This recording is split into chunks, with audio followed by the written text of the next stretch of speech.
So, you've just arrived at this sprawling circular stronghold sitting atop this low plateau that's rising out of this crater-pocked desert that you've made your way through. And you've approached the fortification, which is made out of all this rubbish and trash, and walked up to the gatehouse and been hassled by these crazy gnome-like madcap creatures and redcap creatures who have been shouting down at you and demanding a password, and it's all turned out that it's just bullshit and they've let you go in anyway. And you've entered into what looks like a junkyard. There's just like scraps everywhere, just various mechanical parts and pieces of metal and what looks like these vehicles that are being worked on, in many cases just sort of the shells of older rusty vehicles. And there's a bunch of creatures walking about, in particular several Kenku. They appear to be the ones that are doing most of the mechanical work. And they're kind of carrying tools around and look like they're welding things together and hammering things and bolting things and such. You also see some other strange fey creatures, these kind of small, like oily, naked little bald gnome-like creatures running about, kind of getting into arguments and carrying like boxes of tools and things. To the Kenku, and there's also these Mad Hats and red caps running around, and you can see also, you see this like bearded devil like arguing with one of the Kenku, and you see this chained up hellhound, and these pens of like boars and abyssal chickens, which I've changed to infernal chickens for this campaign. And you see up on this like hand-shaped outcrop that between each of the fingers are these like fences, and there's like gates in these fences, and you can go in there, and there's like these yards in there, and behind the yards are like these caves, and all of these gates open except for one of them. And also as you walk in here, all of your stomachs rumble loudly as you realize that you did not have anything to eat yesterday. So everyone, except for Anna, who is eating a bowl of noodles, give me a con save. Now, I do recall... prepared. Mm-hmm. Maybe it was yesterday, I can't remember. You can remind me. I did cast Goodberry, and I like ate 5 or 3. That's true. Gave some to Anna, and I gave some to Anna because we headbutted each Because other. you headbutted. So you had that picnic when you were like sitting on the edge of the Elturel Earth moat. Do you think the same day that you did the Goodberries, or was it the day Let me after? have a look. I'm just gonna like jog my memory here. It is a 24-hour thing. Yeah. You don't need to. I don't use the rules, the official rules, for not eating, because I think they're kind of silly, and essentially they mean that you could probably go for like many days without eating, or you can get away with like eating like small fractions of your rations. So for me it's just basically, if you don't eat, then make a con save the next morning. You know what? I'll just do a con save. Yeah, give me a con save. DC 10.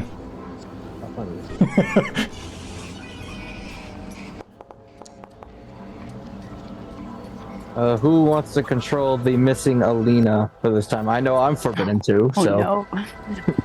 I can do it. Okay. So Jean Lemore, despite wolfing down some noodles, unfortunately... The hunger is endless. Infernal noodles. Okay, so Ethel...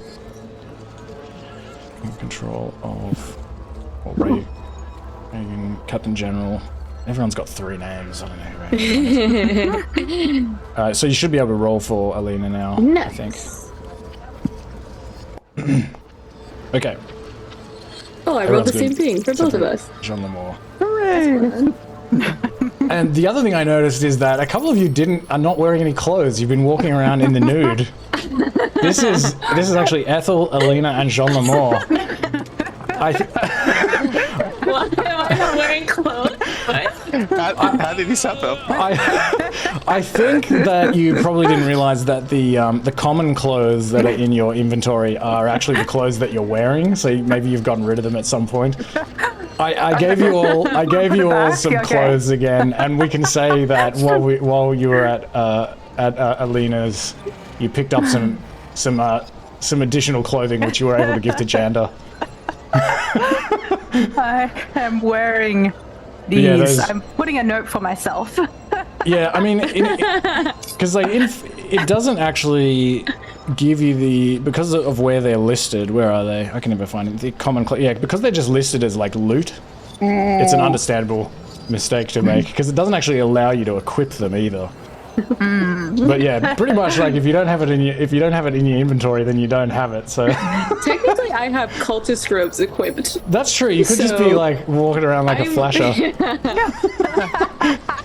Just going commando. It's okay. That's very funny. Yeah, so as we continue our adventure, streaking across the layers of hell. At least it's warm down here. That's all. That's true, yeah. That's why I was sweating, so I just took off all my clothes. That's true. Maybe it would have given you like a bit of advantage when you were trying to deal with that extreme heat. All right, but as you're standing here and feeling famished and kind of patting yourselves down and realizing that some of your clothes are missing, and you're kind of seeing all of these people, these creatures milling about, and all of this stuff happening, and some of these red caps.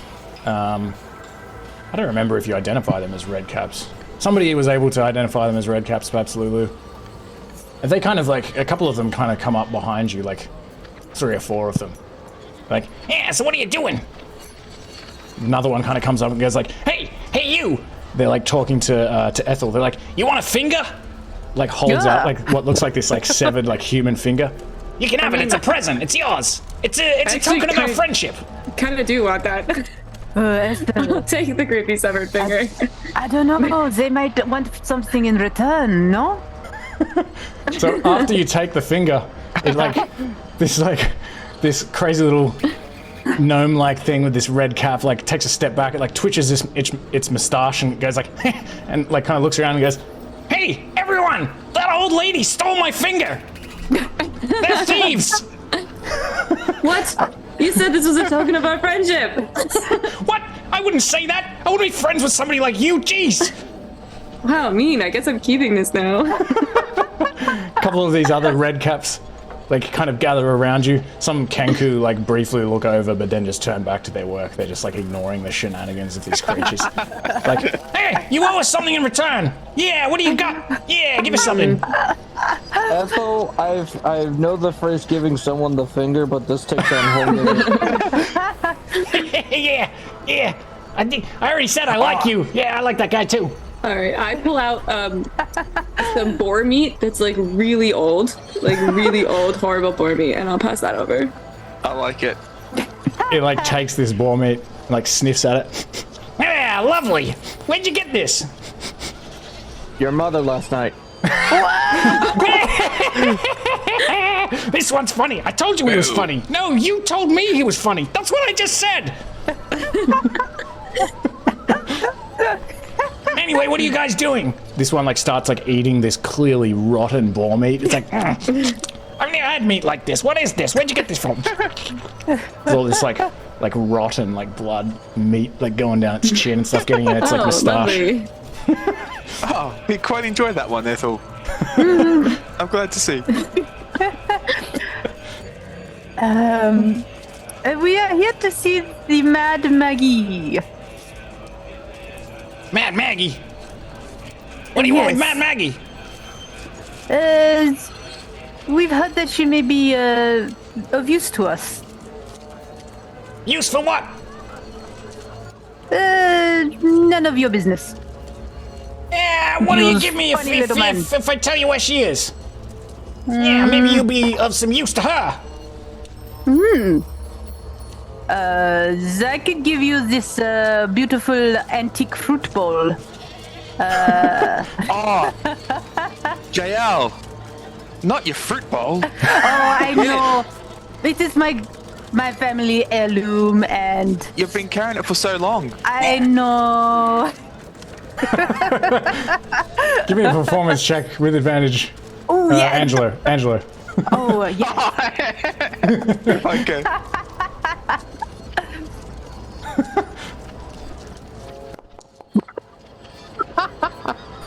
What? That piece of shit! That doesn't look valuable at all! Hey, he's trying to run a game on us! Hey, I knew I didn't trust him! Weird green guy with a shell! Hey, I'm keeping an eye on you! What do you got under that shell anyway?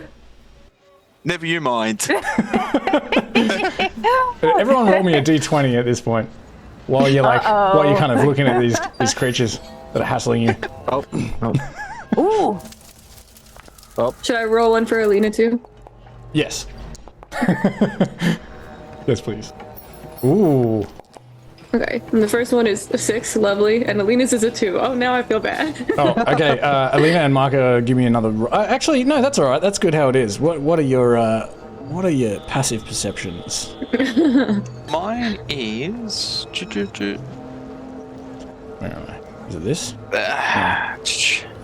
Ethel 14, Mahkah 17. Oh, sorry, Alina 16, Mahkah 17. All right. Let me just make a little stealthy stealth check. I'll make 2. First one is for Alina. What do you got? 17. Neither of them. Okay.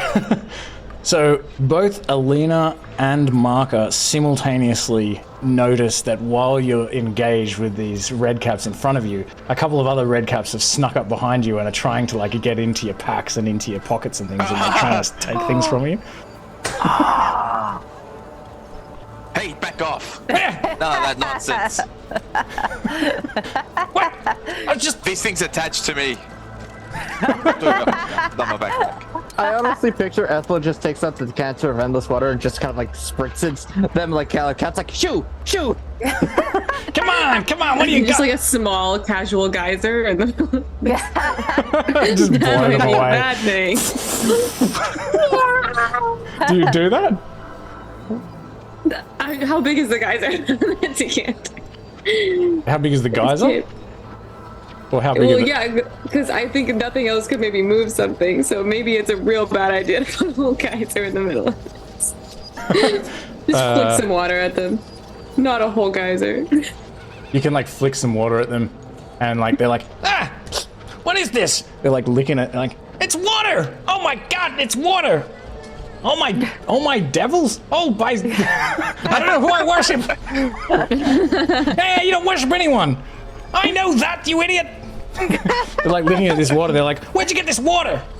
There's no water down here! Except, well, actually, there is some water just over there, actually. They point towards this outcropping. But it's expensive!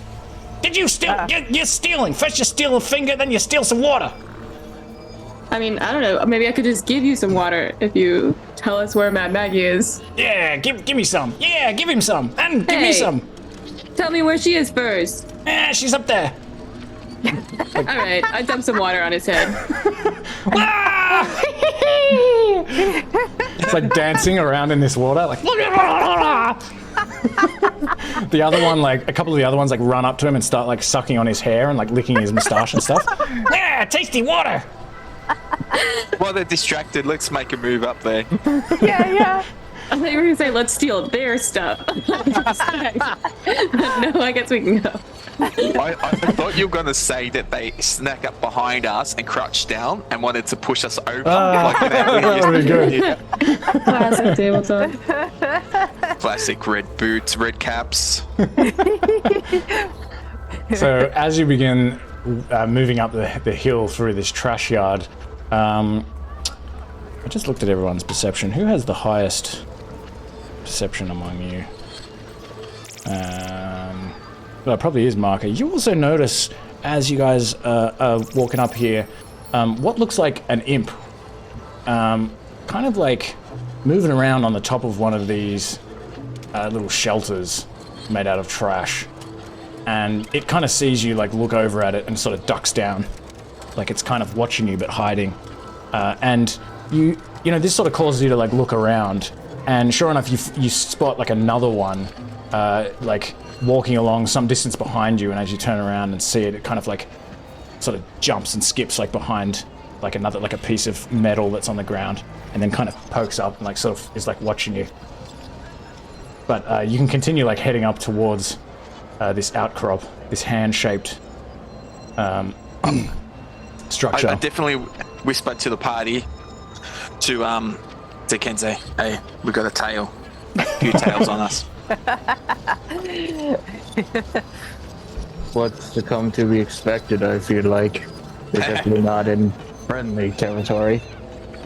I say in quotation marks. And some of these like red caps that are following you as well. You see one of these other ones that just looks like it's just way crazier than the rest of them. It's just like drooling and stuff, just going like. And they're like, a couple of these red caps are going like, it's that way, Mad Maggie's that way if you want to speak to her. And they're kind of pointing up to basically the like the second alcove, which would kind of be between like the forefinger and the middle finger. Mm-hmm. And you notice that is the one that has this like wire fence there, but the gate is like closed.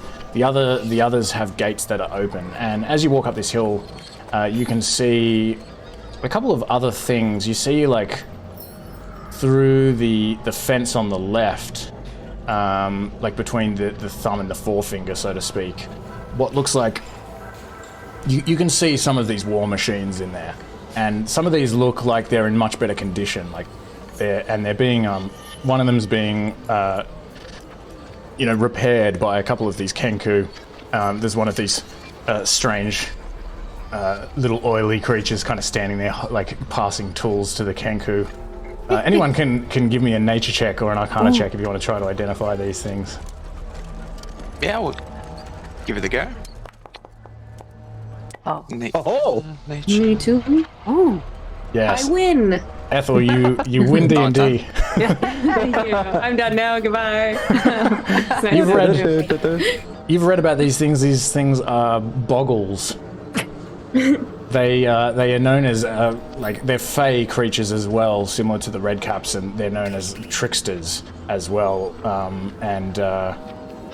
They have dimension warping abilities. They can kind of teleport around, and they can disappear. But they're just known for getting into trouble and stealing things. So overall, this environment is full of crazies and thieves. Are they entirely made of oil? Or are they just oily?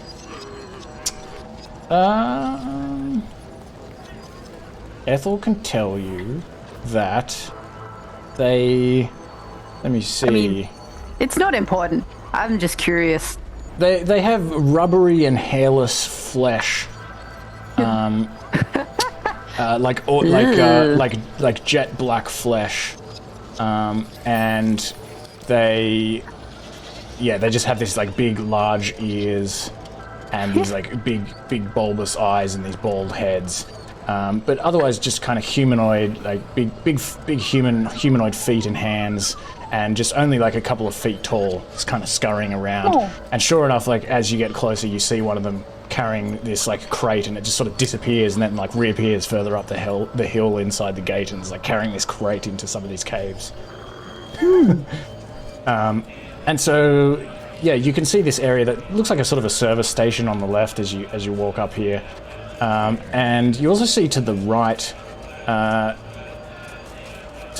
of where you think Mad Maggie's. Where Mad Maggie is supposed to be, where the locked gate is, there's another area that looks like some kind of arcade or something. It's full of like what appear to be market tents, with these, again, like more of these trash constructed huts and things. And you can see some bearded devils and other kinds of denizens of Avernus who appear to be shopping and like bartering with Kenku, and also you see a couple of what look like goblins and other creatures that are kind of selling items in this area. And go ahead. So I was going to ask, is it evidence to know what they're trading with at the moment? Like if someone's like if there's a vendor saying, "Certain much for this," or yeah, like as you get closer, you can. I'd say probably you're not quite close enough to catch exactly what it is that they're asking for. Maybe, yeah. I mean, I guess as you kind of walk up here, you can see, maybe you can hear, you can gather enough information to think that they're possibly trading like gold or platinum, like regular types of what you would recognize as currency. But you also hear you also hear one debate, very loud debate. Something to do with the price of a soul coin. This isn't worth the price of a soul coin. And also on the far end of this outcrop, between like the little finger and the hell do you call that finger? Ring finger. Your ring finger, right? There is in there. You see also like a couple of these shacks and a couple of creatures kind of walking around. They look like they're kind of moving to and from a large cave that's up in the main part of the outcropping, but you can't see what's going on in there. But you can anyway kind of head up towards Mad Maggie's gate, unless you want to divert to one of these other locations. I don't see like a war machine that has a big for sale sign on it, right? Not from where you are, but you could go over to where there are some war machines parked in that area on the left and have a closer look if you wanted to. Business and pleasure. Is there a gate there? So all of them have these like wire fences that have rusted barbed wire kind of curling along the top of them, and they have gates, but the gates are open. But where you've been directed towards Mad Maggie's, that one, the gate is closed. It is closed. Okay, cool.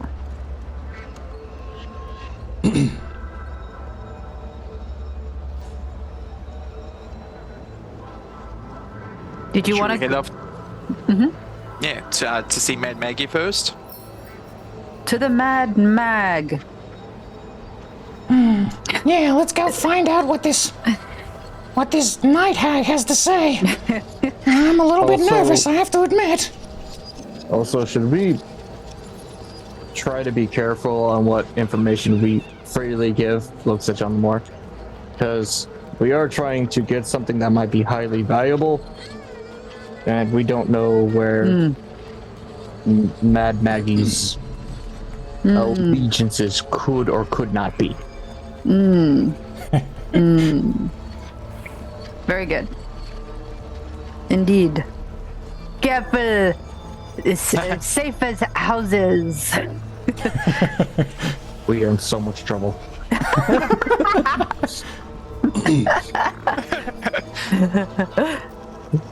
All right, so you head up to this locked gate, and you can see past the gate this courtyard. It's mostly an empty courtyard. You don't see all of these creatures milling about as usual, but what you do see is a decent-sized tree. You haven't seen a living tree since you've been in Avernus, but this tree appears to be alive. It's got green leaves and it's got these red flowers on it. And you see this strange creature sitting below this tree. And this creature looks like it's made out of lots of other creatures that have been stitched together, almost like some kind of, like Frankenstein's monster type of thing. And I've got an image of this.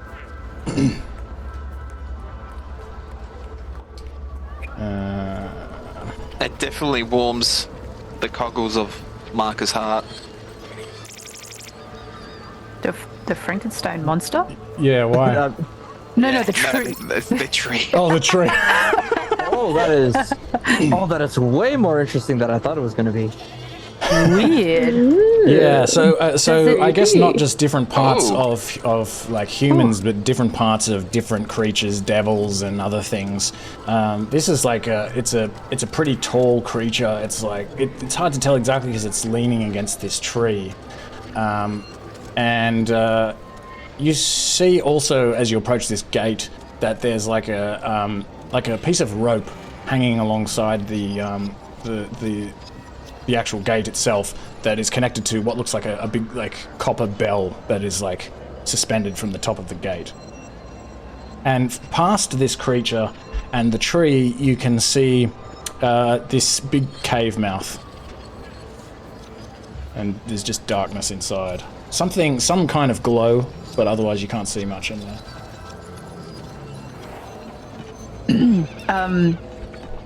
I will approach this creature politely and say... So you can't quite approach it because it's on the other side of the fence, of the gate. Oh, I see. Well, it's like maybe several feet away from you in the middle of this courtyard. You can call out to it though. Mm-hmm. Also, while JR's doing that, does Mahkah recognize the tree from any like mythology? Something is read. He might have a chat to Ethel. Is this a particularly cool tree? I'm gonna say, let me think that. No, I'll say that yeah, both of you, even though you put your heads together, you can't work. It looks like a pretty strange tree. But Lulu says like, You know, Avernus was originally created by Asmodeus as a vast and beautiful garden intended to lure petitioners with pleasure and delights. But after the River Styx wound its way here, Avernus became a battlefield in the Blood War, and the plain gradually fell into ruin. But you do still see life here and there, and it looks like someone's been keeping this tree alive. Maybe there's even a source of water around here, like that Redcap suggested, which as far as I know, very hard to come by in anywhere in Avernus. Oh. And then I wouldn't have any knowledge about this creature, right? Like it looks like it's its own unique fun thing. So its own unique horror. you can give me a. What kind of creature is one of these? That's a good question. Let me go see what this actually is real quick.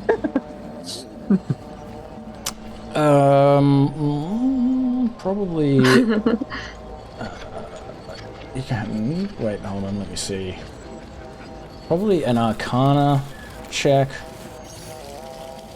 Okay. Or yeah, just an Arcana check. Ooh. You think, from what you've read, that this is some kind of flesh golem. It is pretty much how I described it, like often created by, mad scientists and evil wizards and such, to do various errands or simply just to protect them. They can typically understand. They're kind of smart enough to understand directions that are given to them, but they usually are unable to communicate.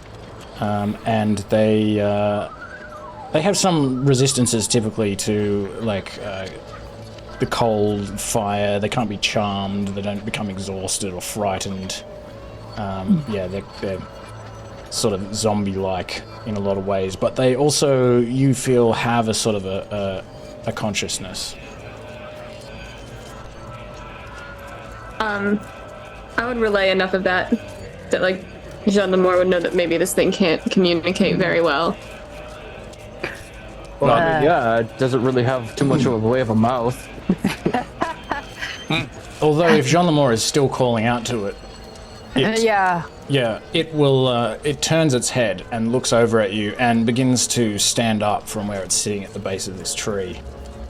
And it begins to approach the gate. And as you see it approaching, it kind of walks towards you in this sort of lurching, lumbering, kind of staggering manner, like almost like it's limping. It's kind of, it looks like it's almost like it's in pain, and it's kind of letting out this kind of kind of groaning sound as it's like walking over. And some of these red caps are standing around still at the gate. They're just kind of like waiting to see what happens.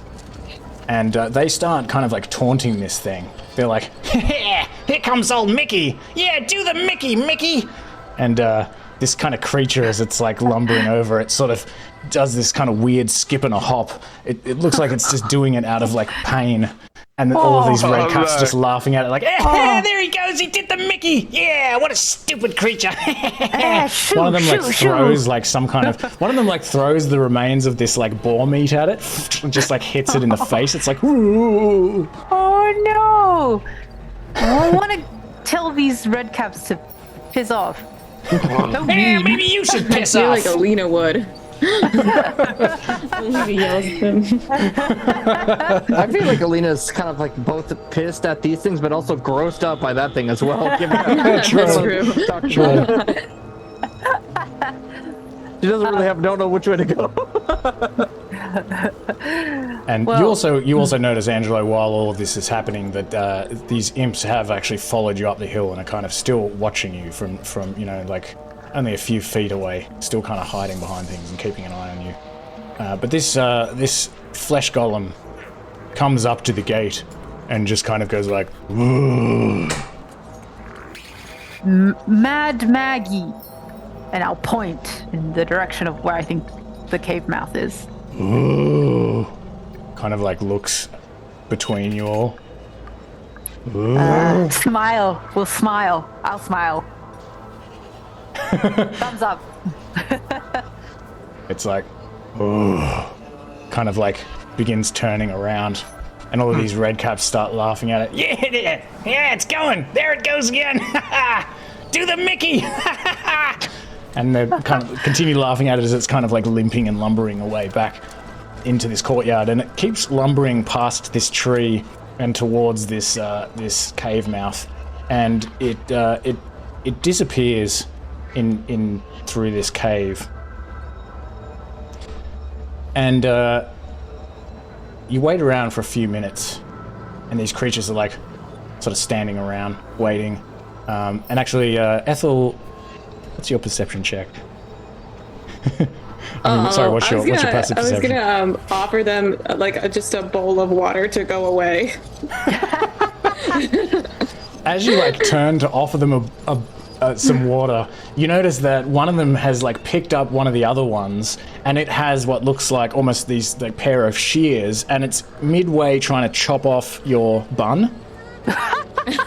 And you sort of turn around just as it goes like shoot, and just misses the bun. And the one that's like holding it is like, "You idiot, you missed!" And it's like, "You moved! I didn't move!"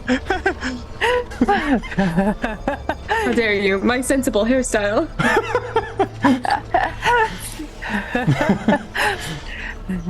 They kind of like the one on the bottom like drops the top one and like runs away, and the other one like gets up and like dusts itself off, and then also kind of like heads off with these shears.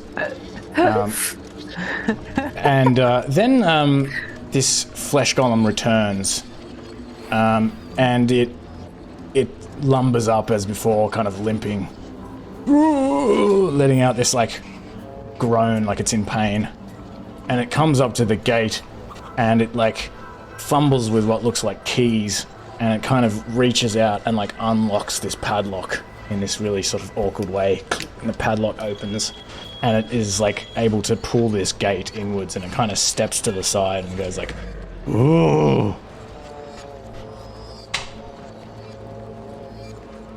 Thank you very much. But are you hurt? And can I inspect him for injuries? Yeah, give me a medicine check.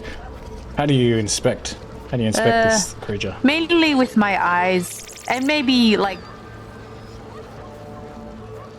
if I, yeah. Can I help because I know what this is, so I can just be like, no, that's normal. Actually, it's supposed to look like that. Well, I mean, I guess each of these would be a little bit unique. Yeah. But you can certainly help in terms of like, well, let me see. How are you with medicine?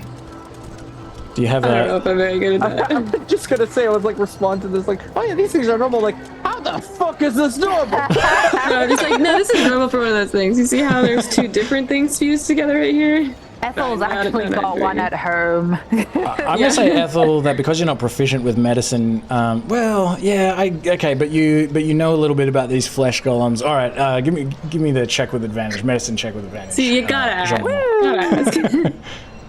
Yay! All right. As you kind of look this thing over, you notice that it is kind of standing. It's putting most of its weight on one leg, and you can also see that its movements appear to have something to do with like a wound of some kind that might be on its right leg. And you can kind of check out this right leg, like get a little bit closer to it. It kind of just stands there and just allows you to do this without moving. And you see that there does appear to be maybe on the bottom of its foot, it kind of like willingly sort of like it kind of lifts its foot up to show you some kind of, it looks like a bone fragment or something like that, like sticking out of the fleshy underside of its foot. Ethel, is this normal? I don't think so. That is like something else. Okay, I'm gonna try to remove this. Don't worry. It will just hurt for a little moment. So let me see. I mean, I probably should have asked for a different kind of check before. Maybe just give me another medicine check for this one.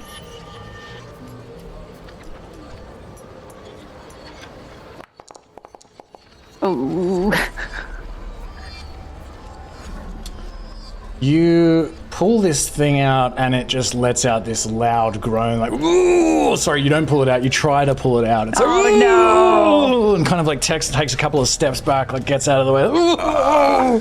Looks like it's crying, like almost, you can see this sort of pus and like liquid coming out of its eyes. Oh no.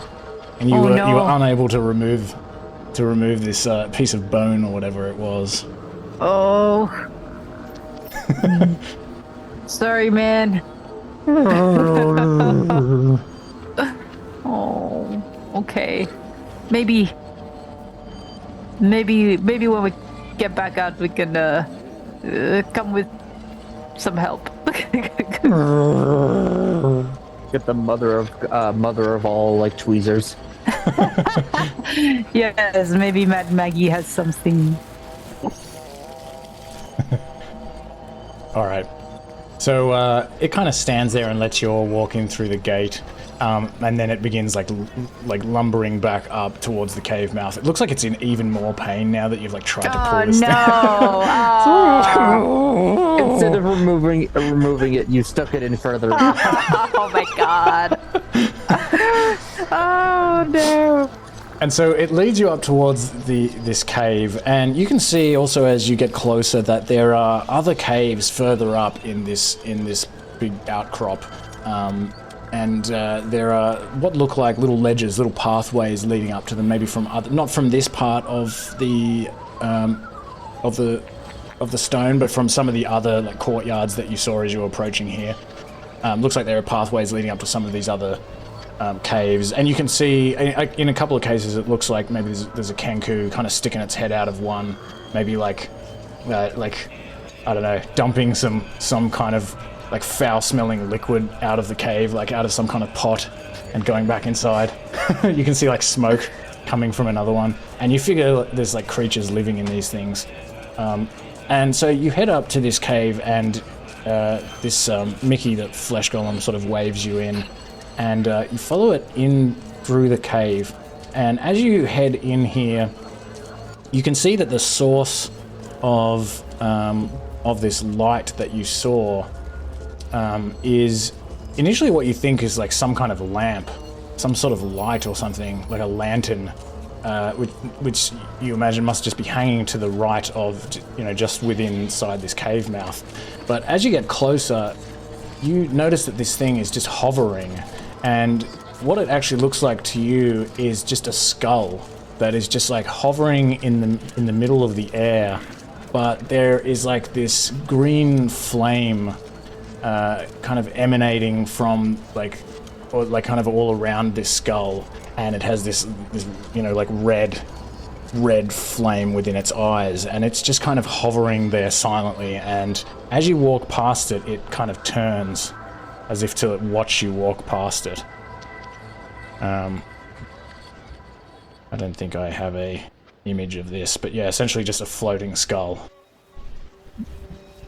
And as creepy as that is, it doesn't do anything, and you're able to continue following Mickey into this area. And inside here, you see passages in this cave that kind of head off into different directions.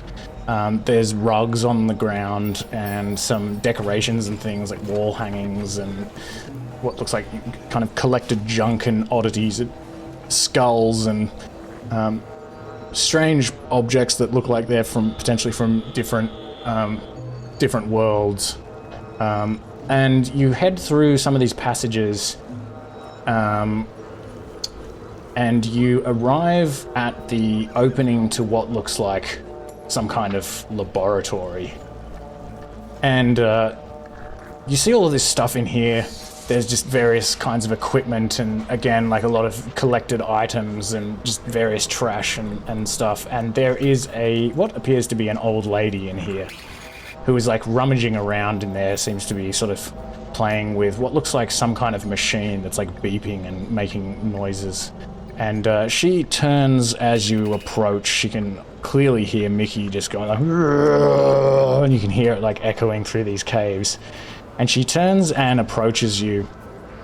And yeah, she looks like this kind of haggard, old, stooped lady wearing these kind of rags and these like skulls on her head. And she's wearing these like goggles on her forehead, this very kind of steampunk style goggles. As she kind of turns around, you see one of these, both of these imps that you noticed before, Mahkah, actually fly in through the cave mouth and kind of like hop along the ground and like jump up and and sit on either side of her shoulders. And they both, while you're watching them, transform into ravens. They shift into the form of these two birds. And they're just sort of sitting there and kind of begin like preening themselves. And she looks like this. Oh. I love her. And she turns around and puts down whatever it is that she's working on, and takes a couple of steps towards the group. And looks around at all of you, and she sees Lulu, who is hovering there, but then kind of drops to the ground and like folds up her wings, and she's just kind of standing there next to the party. And she sees Lulu and says, "Oh, my goodness! Where did you find such a creature?" And she's got like spittle dribbling from her mouth as she's saying this. That is not just some creatures, that is our friend.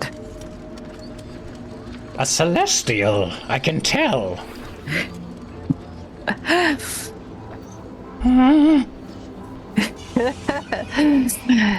She is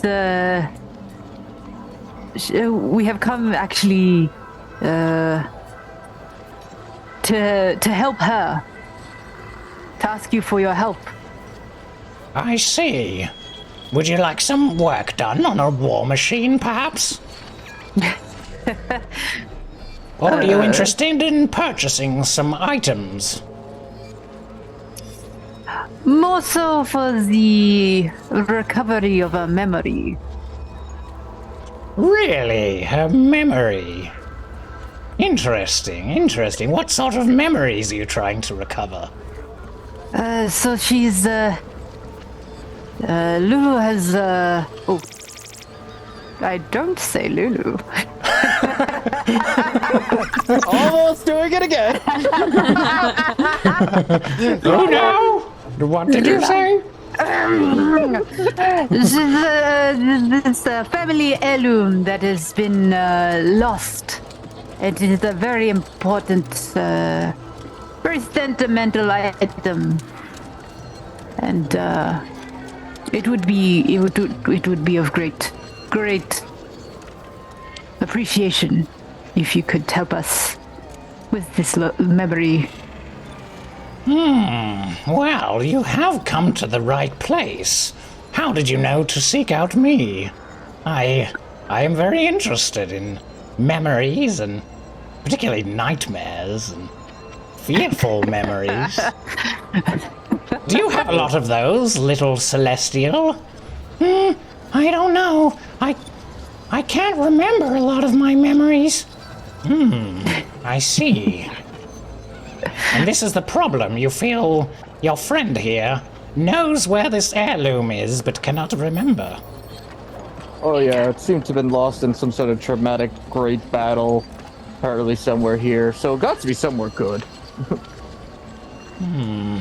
Where are you from, Tiefling? She looks at you quizzically. You don't have the accent of a denizen of Avernus.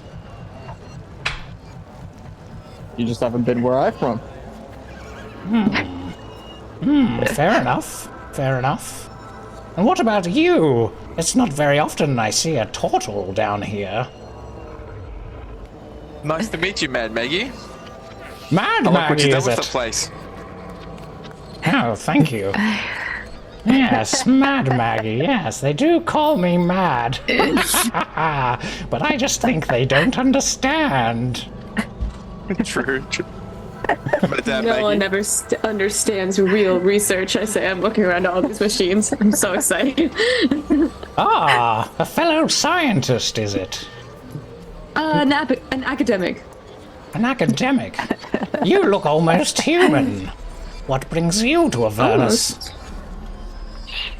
I'm looking for something that's been lost. I get a gesture to Lulu again. This heirloom, it must be a very important heirloom. What did you say it was again? An heirloom. It's a really big heirloom, very shiny, rich, you know. Well, it just so happens that I am a collector of memories and nightmares and things, and these sorts of mind juices from a celestial are incredibly valuable to me. I would actually be very interested in at least making a trade with you. Let's say I will unlock some of these memories for you if perhaps you allow me to keep some of this creature's memories and particularly nightmares for myself. I would like to have some of them.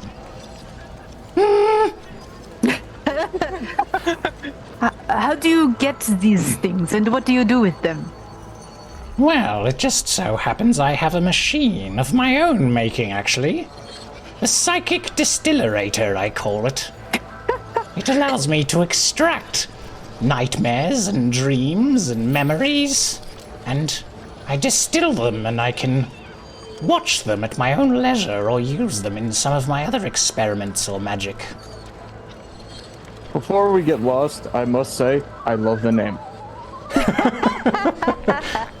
Thank you. I came up with it myself.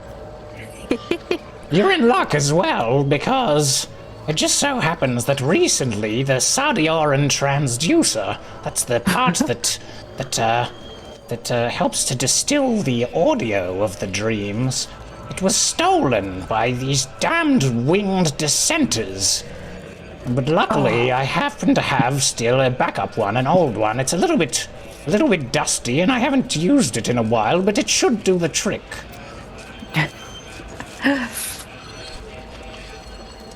Ethel is just furiously taking notes. A psychic distillerator? It's just Yes. It distillerates.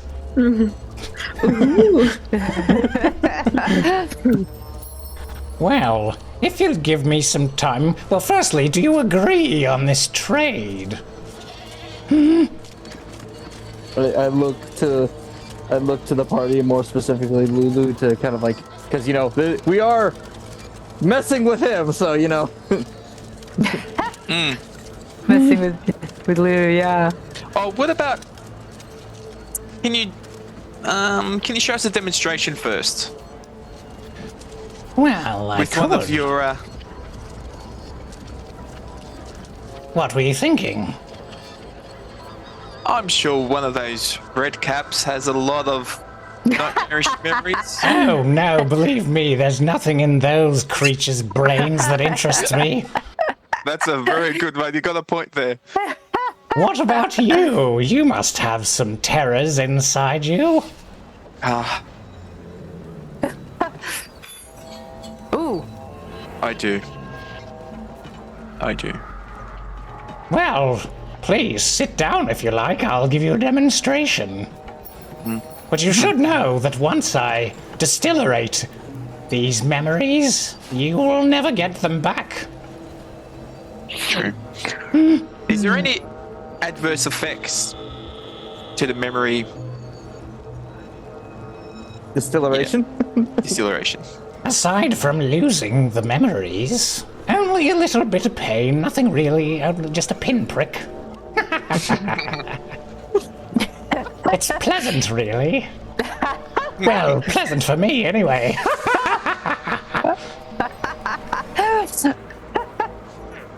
Guys, I think if this is what we have to do, I'm willing to sacrifice some of my memories. Even the few that I do remember are worth trying to save Elturel and find the heirloom. The big heirloom.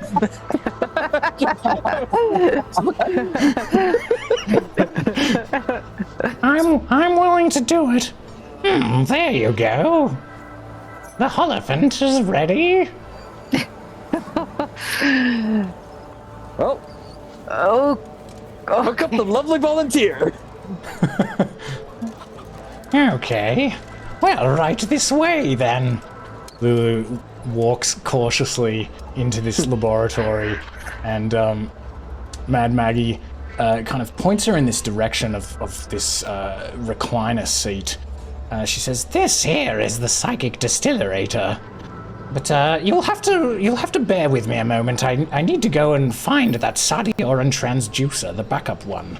I'll be right back. Damn dissenters." She kind of heads off into the lab, calls back. She's like, "Just wait right here." She begins like rummaging through all of this junk and everything.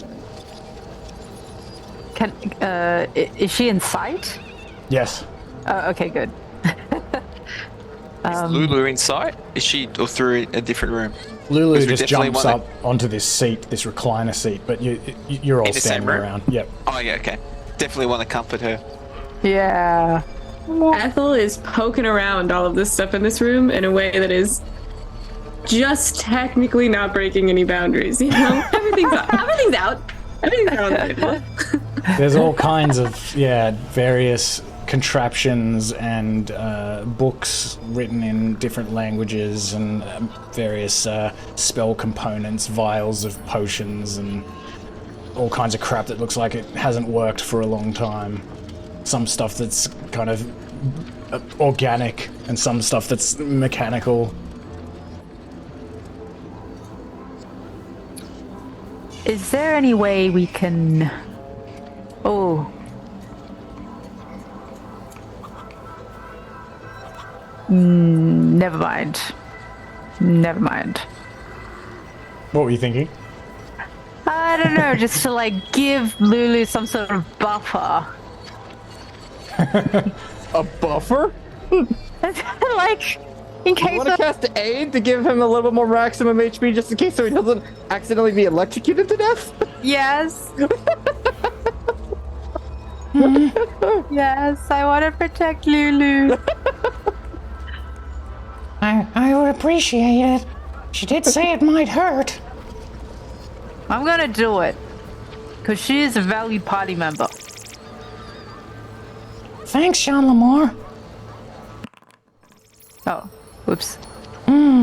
Thank you. Hopefully that deadens the pain a little bit. Just in case if anything goes south for the next 8 hours, who do you give that to them to? I'll take some for myself. And, oh yeah, some for Ethel. Thanks, I'm gonna get in trouble poking around. Okay, very good. As Mad Maggie is coming back, she sees you poking around. She's like, No, please do have a look. It's good to see somebody is interested in my work. Or perhaps you'll like this bit the best. she holds up this thing which you guess must be a Sardioran transducer. She says, it's this weird like contraption that has kind of part mechanical, part organic. This is constructed from the tympanic membrane of an emerald dragon, don't you know? Very hard to come across.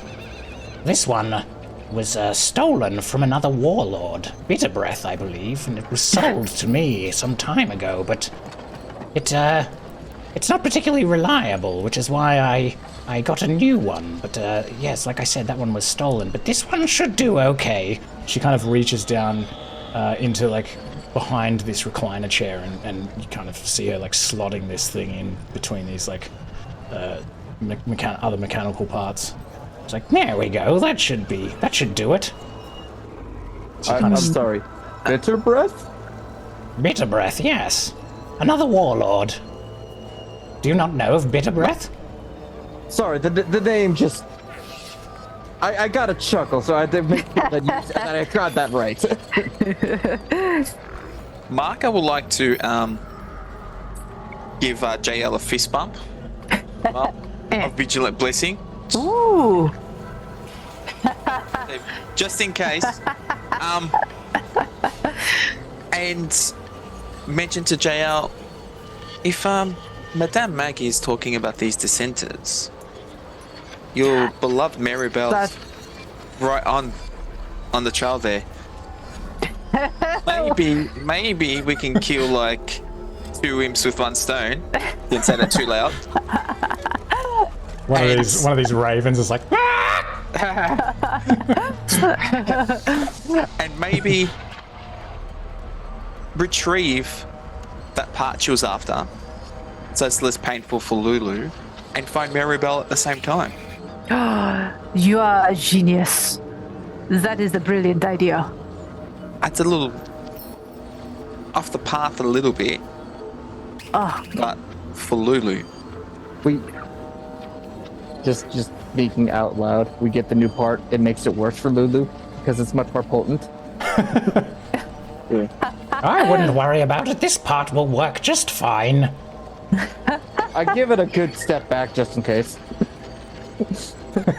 I stepped very close. Well, the good thing is lvl8. Wait, so is there any way to make this less painful for Lulu? Can we do anything, or...? No. I assure you, it's quite painful.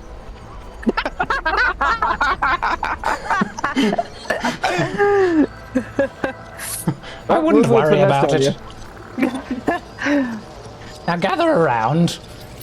It's like, here, little one. she takes this like leather strap from the chair and kind of straps it around one of Lulu's legs, and pulls out this helmet that's also connected to this chair via this long like cable. Actually, there's 3 cables coming from this helmet, and they're kind of going from the helmet to different places. One of them's going into the chair.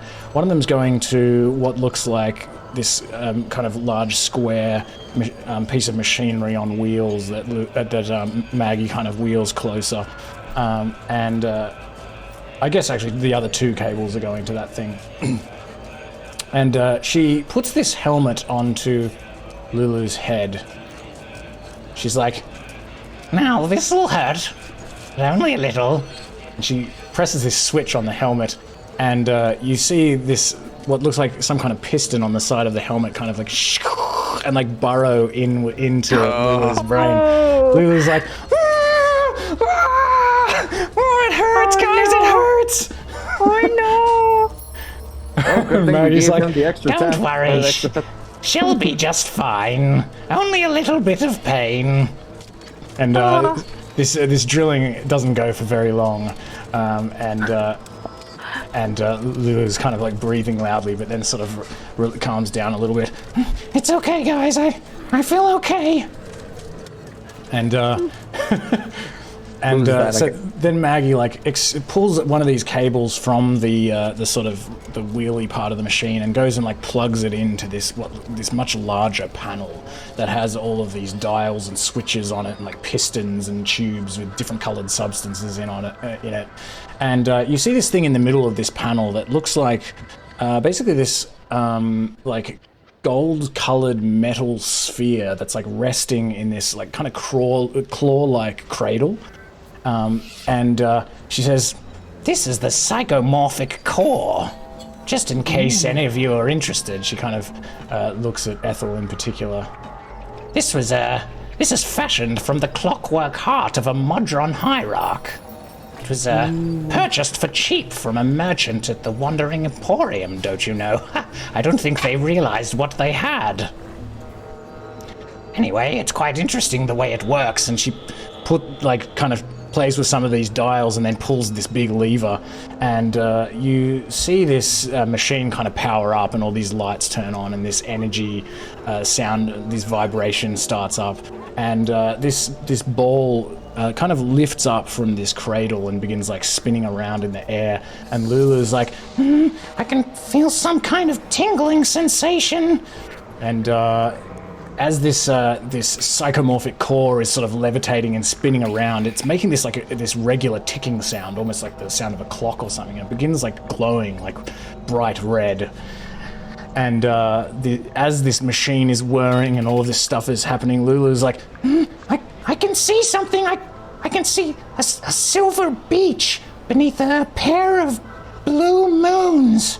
and Mad Maggie's like, no, that's not what I want, and changes some of these dials. But as she's saying that, you see these kind of weird fluids coursing through this machine, and there's this one part of the machine that like is just this little pipe that kind of sticks out above this kind of beaker or something, and this little tear-shaped crystal forms at the bottom of this little tube, almost like a kind of a stalactite, and then like drips into this beaker, and it's just like this hardened, like tear-shaped crystal, like ting, ting, ting, ting, ting. She's like, Not painful enough. I'll keep that one for later, though. She kind of fiddles with the machine again, and Lula's like, I can see flying over a vast, dark ocean. The water is reflecting a sky filled with diamond-like stars. And there's some black depths below, and this looks like a huge whale made from what look like golden motes of light.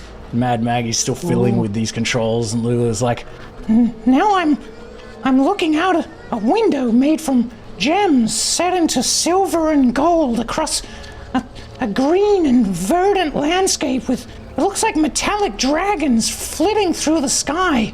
Mad Maggie's like, No, more painful. And then Lula's like, I think I can taste blood or fur in my mouth. She's like, there's some kind of, it looks like a knoll. We're inside some kind of town, and I think we're in a battlefield. I can see, I think I've just killed a knoll. I've just put my tusks through a knoll. and Mad Maggie's like, Yes, that's a little bit better.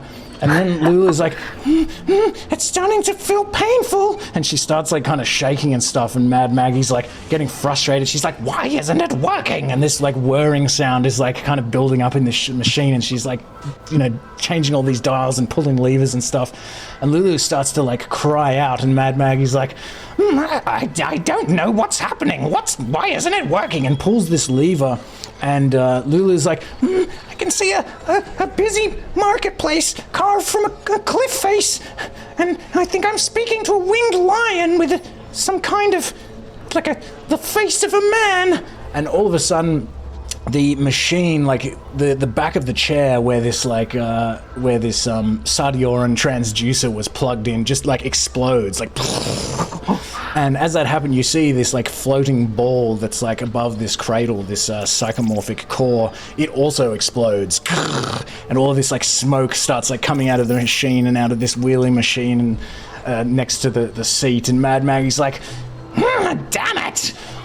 and gets very frustrated and starts like banging on this machine with what looks like a big wrench or something. She's like, "It's broken! It's broken!" And like turns around like angrily and like pulls the like presses a button and these like drills come out of Lulu's head and she like pulls this helmet up. She's like looking at it and shit. She's like, those stupid dissenters, they ruined my machine. And she kind of like pulls out the machine part that she put in the back, this transducer. She's like, it's completely destroyed, and the core is destroyed as well. And she's like kind of going through these machine parts and pulls out like this other strange thing. She's like, the imager as well. The Zemnidian imager is also melted. She kind of begins to calm down. Lulu's kind of standing there like panting, like shaking her head. Mad Maggie's like, I don't think I can. It's completely destroyed now. Perhaps you were right, Turtle Man. I think this old transducer has completely destroyed the machine. Lucky I got some of these nice memories. I suppose I can use them for something, but I don't think I'm going to be able to find that heirloom you were after all. Oh no. It just like pans over to the party, which I feel like it just like Kenway was like kind of like crouching down over the shield just in case of a massive explosion, just peeking overhead as this sort of like tantrum goes up, slowly raises back into a calmer state, just relaxes.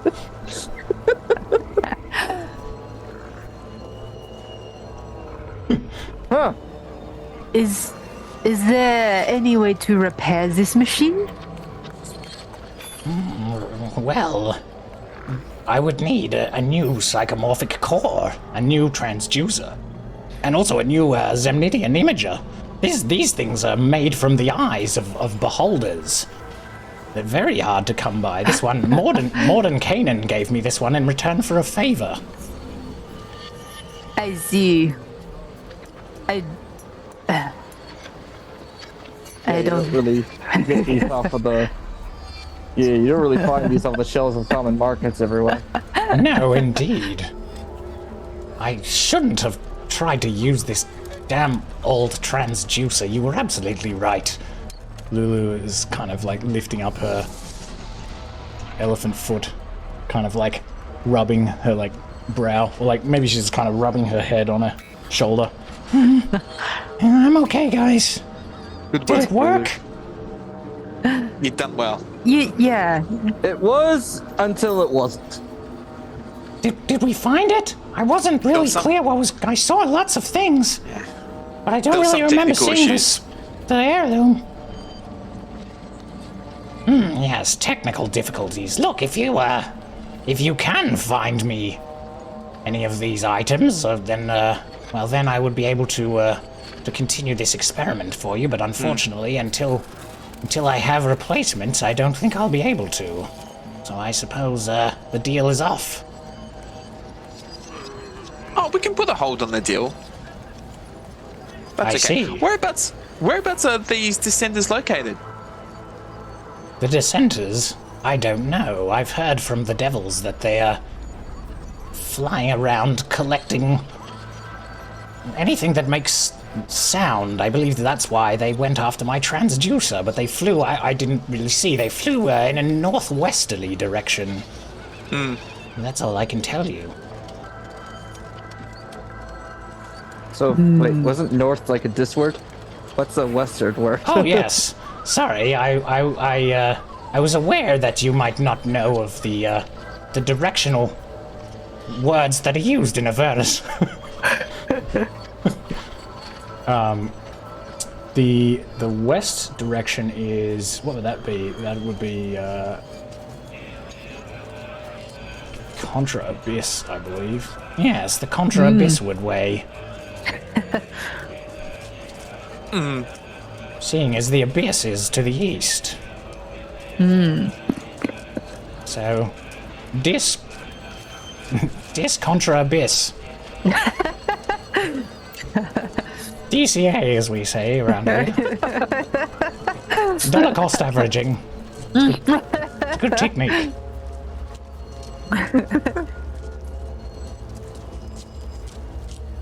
And I don't suppose you have any information of other individuals that would happily donate, and I say this with quotational fingers, pieces that would help you repair your machine, right? Well, I have no idea about the Sardioran transducer. Maybe you'd need to speak to a musician or somebody interested in sounds. I don't know. But a psychomorphic core, also very difficult to come by. Bell at Bell's Forge is he would have the power and know-how to make them. But I don't know. He doesn't just trust just anyone. He can be bargained with, though. But he was once an archdevil, you know, but now little more than a soldier who seeks to usurp his master. And so he would be bargained with, but yes, like I said, you probably need a letter of introduction if you wanted to get him to make you one of those. That's certainly not something that I could get. But you might also be able to find another core at the Wandering Emporium if you were ever able to find that. As for a Zemnidian Imager, well, they're very rare, the sort of thing that only a powerful wizard would have, like Mordenkainen perhaps, or Mephistopheles. As I said, I got the last one from Mordenkainen. He owed me a favor. Perhaps you could speak to him. Where is this Mordenkainen?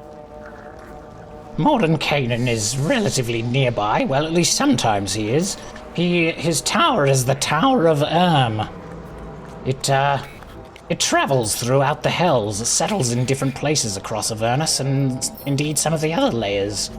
But I can give you directions if you wish to go and see if his tower is there now. Perhaps he'll give you something. I don't know. It depends what you offer him. Talking about directions, would you have anything that I could purchase that could assist with directions? What sort of thing were you suggesting? Navigational tool of some kind? A map? I'm a collector of maps. No, I don't have anything. What are you looking for in particular? Oh, just a more efficient way to navigate these lands. Anything that helps us appropriately tell which way is Disward, Abyssward, or the other ways. the other wards. You know, Common Compass kind of like goes around in circles, which I think would be a comical tool for your Redcap associates. Well, I do have an item. I suppose I could tell you that I do have a planar compass.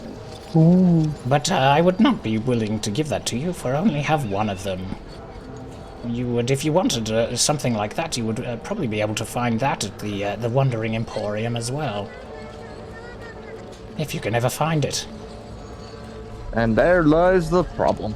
A lot of things in Avernus shift and move around over time. And some things faster than others, like the Tower of as I mentioned, or the Wandering Emporium. But if you have a map, I can at least mark the location of the Tower of if you wish to go and see Mordenkainen. And Kensei, you actually hear Gargoth whisper in your mind. And he says, Yes, Mordenkainen. Perhaps he would have the power to release me from my prison. I was just gonna comment that the moment you mentioned Bell's Forge, I feel like Gargoth is just in the shell going, yeah!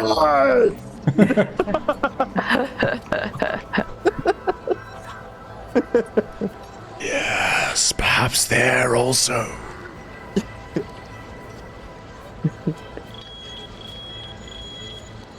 But if you do need directions, such as to the Wandering Emporium, You could try speaking to my estranged sister, Red Ruth.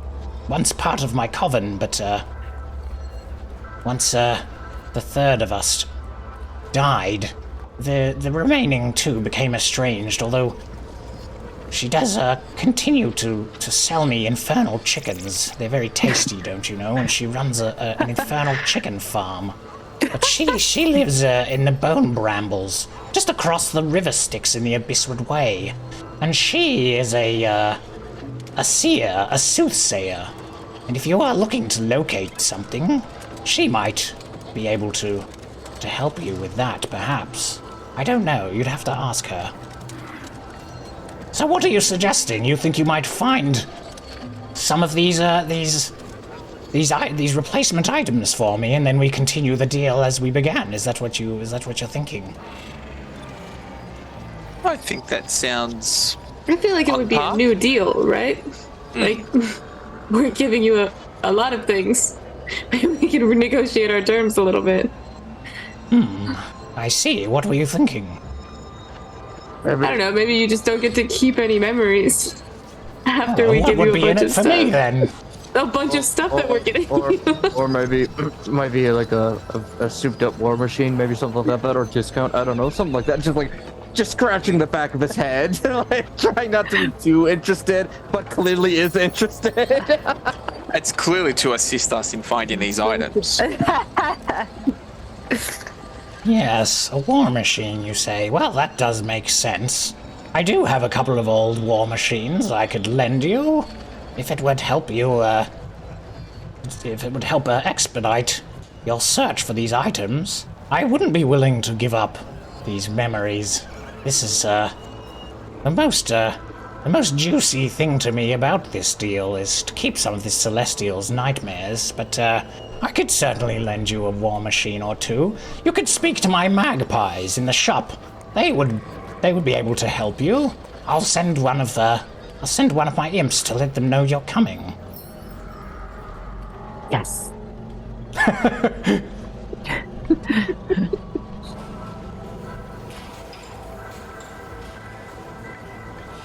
But yes, I'd say probably your best bet for at least the Zemnidian Imager would be either Modern Canaan or Mephistopheles.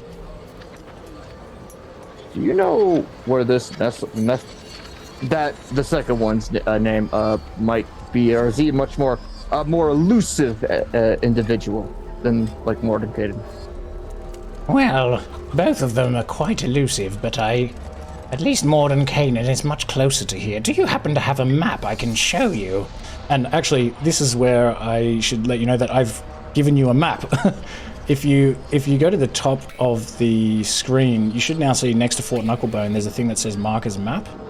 Mm-hmm. If you click on that, it'll open a scene. You should have access to it. You can click on it whenever you like. Ooh. And this is Marker's Map, and I can use this to like note things down on it. Ooh, cool. Mid-game. Do you hand her your map, Marker?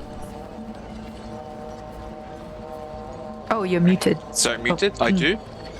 Okay. Ah, yes. Oh, this is a rather outdated map that you have here, but okay. That's yes. what I thought. It is an early edition, but I am a collector of maps, like I mentioned, so... Yes, it looks rather creative. No, I like it, actually. Okay, well, I will show you where the Tower of is, at least sometimes. As I said, it flies around. She marks the Tower of on your map over here. And if you do wish to go and see my sister Red Ruth, the Bone Brambles are over here.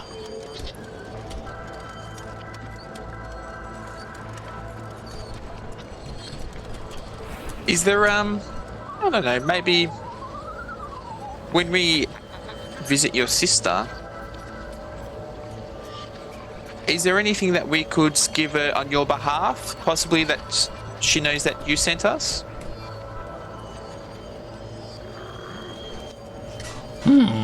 You could perhaps deliver a case of boar meat. She doesn't have... I believe she's run out of boars. And although you yourselves are boars, you're not the kind of boars that she's looking for. So yes, I could give you a couple of these pigs to take over to her. We kind of have a trade going. She sends me chickens and I send her pigs. Nice.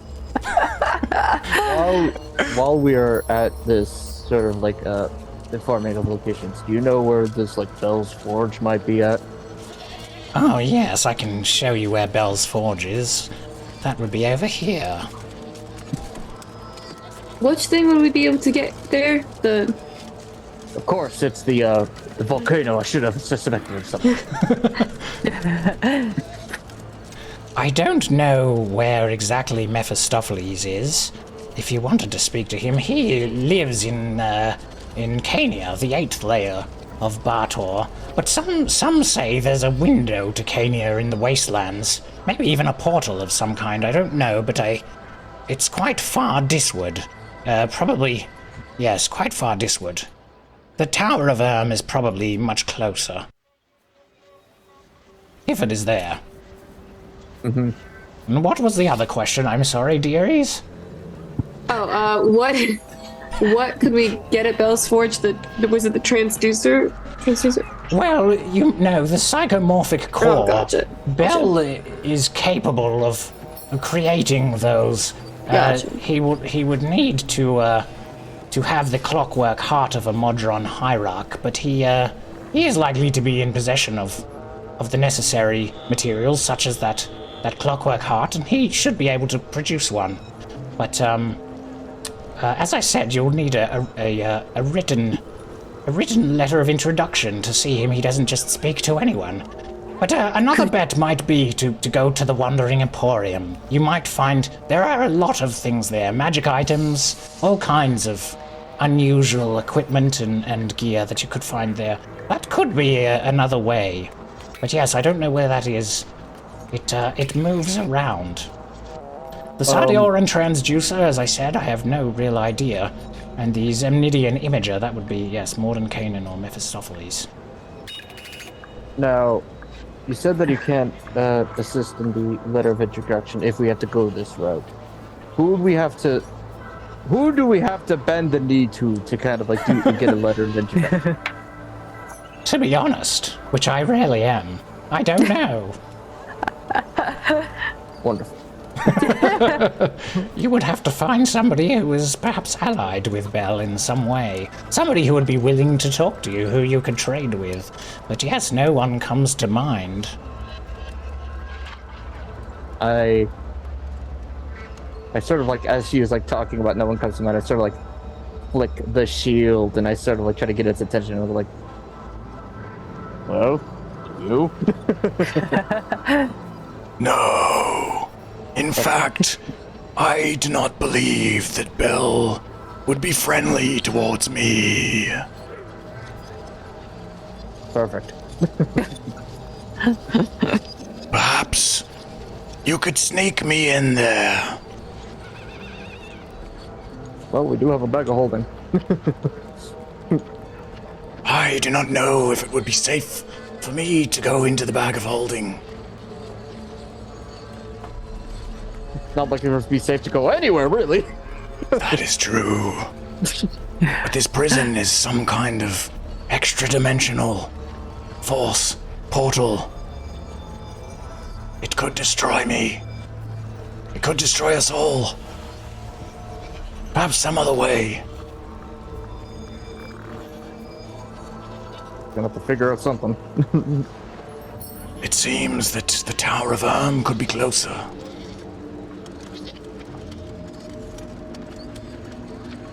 But if you do wish to go and see my sister Red Ruth at the Bone Brambles, there is a dock to the east of here, on the river, a river crossing, and there is a Morenoloth there named Sharalock.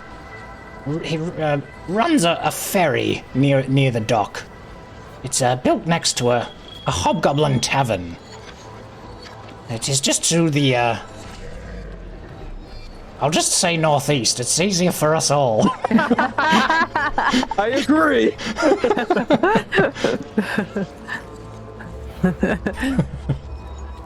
And for a price, he will potentially take you across. You may need to give him a soul coin.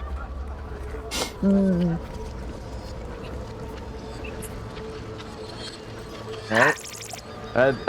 Add that to our shopping list. You will, in fact, need soul coins to run the war machines. Ooh. Seeing as What's I the going am, rate Interesting. for soul coins versus war machines? Like, do we get half a day from one soul coin? well, let me just look at my notes. Let me pull up the conversion rate. Today's conversion rate. She's like scratching her chin. I'm just trying to think how I can explain this to you fools. Says, Well, we do use valuable metals in Avernus, just as you do in Tyril, in Faerun. Platinum, gold, and silver and copper are all valuable, but for different reasons, mostly because they can be used to tempt mortals. You see, the real valuable item in Avernus, throughout Baldur, of course, is souls, and those items are really not so valuable except for the soul coins that they could be used to obtain. A soul coin is worth 50 platinum pieces. An empty soul coin is still worth 1 platinum piece since it's made of infernal iron. You should be able to feel when it's empty. You will not feel that tasty agony that is emanating from a full coin.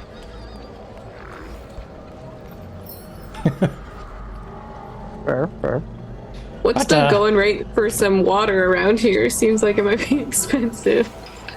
Ah, yes. Well, actually, water is very rare, but you can find some water here. There is a natural spring underneath the Knucklebone outcrop, which is one of the reasons why I chose to situate the fortress here. But if you wish to have some water, you can go to our inn. We have a small bar and a hostel. The far cave on the far end, and you can also stay there if you wish to have some lodgings. Speak to the one of the bartenders. There's a goblin bartender there named Gricht. He will rent you a property and also sell you some water for 1 gold piece for a glass. For a glass? 1 gold piece for a glass? Well, Guys, no. let's flood the Not a economy. glass. Sorry, a mug. We don't have glasses. Oh, okay. No, I was just saying, maybe we could start a small business here. Make a lot of money. What do you mean? You know, Don't just, you worry, Madam Maggie. Yeah. You know what? Some kind of... I can tell when there's a grifter brewing. Everybody needs a little side hustle. Everybody needs a little side hustle to get through. Well, I agree there. Yes. But, to your question earlier, I'm sorry, what was your name, Turtle?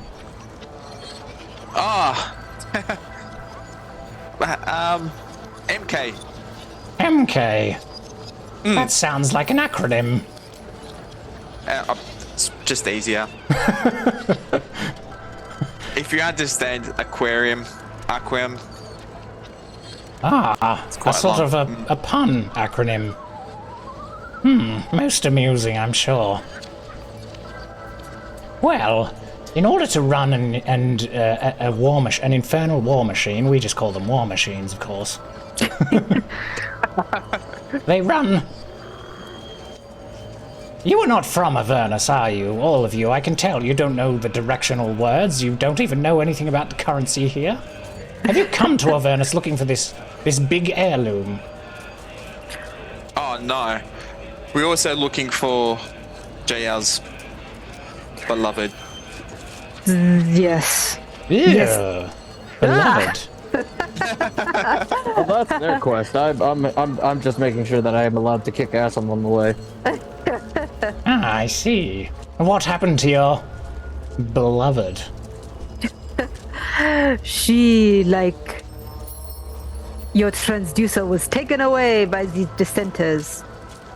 Ah, is she a singer or a musician of some kind? Oh, no. That's kind of what you said. I see. Well, yes, there is, rumors of this demon lord, a Centus, somewhere in these, in the Avernian plains, but, yes, I don't know where You do it not know is. where? No. Not a clue. No, except that the dissenters flew northwest.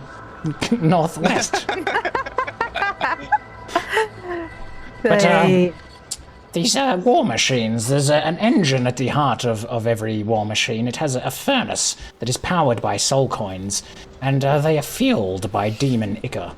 And among the vehicle's controls, you'll find a narrow slot into which you can place a soul coin, and the soul coins will fall into the furnace, and it will break open the coin and release the souls in there, and they are used to power the machine. A soul coin, a fully charged soul coin, as in a soul coin with 3 charges, will last the direction of 9 hexes.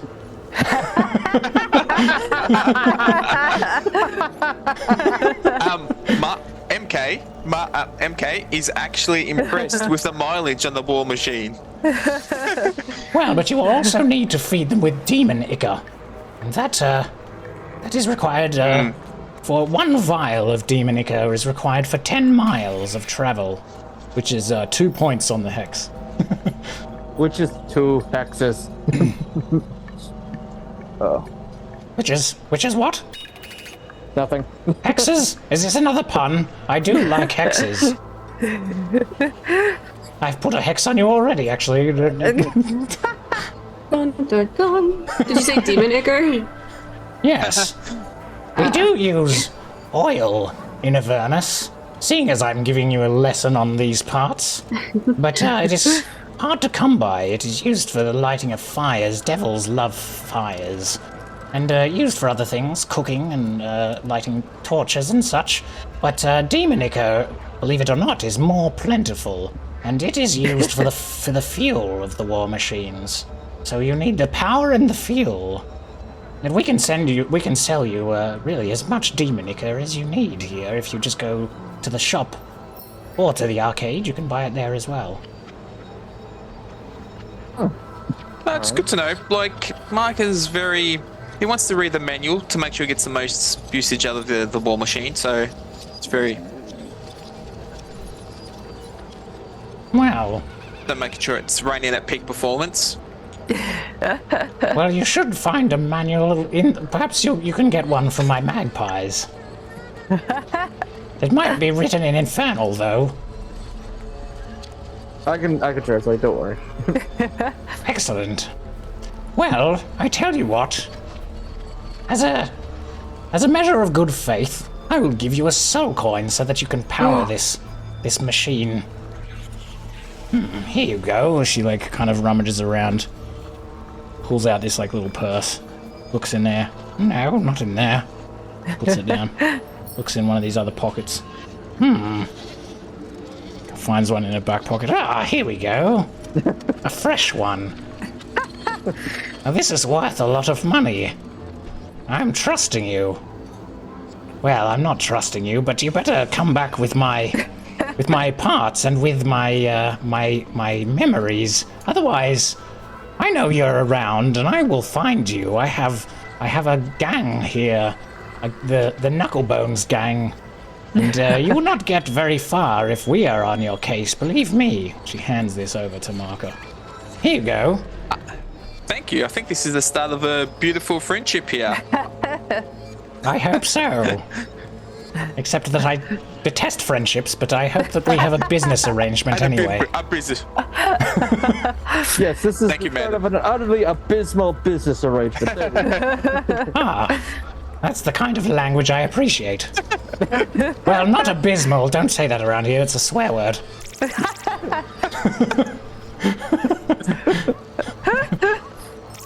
Damned infernal business arrangement. So in here, it's not to hell with it, it's to the abyss with it. Exactly.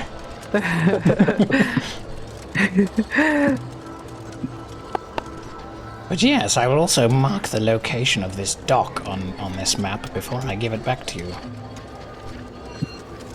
So, I've seen that the river Styx, that obviously that some things can like float on there. Is there like a specific like type of material that's able to float on there just fine? Anything that can float, but I would advise not getting too close to the waters themselves, if you could call the waters. They will erase your memories. Lulu, don't go anywhere near that. All that is unholy. Okay. Hey, I wonder if that was how my memories were erased in the first place. Have you been here before, have you? I mean, no, it was just throwing it out there. I mean, Lying. I like it.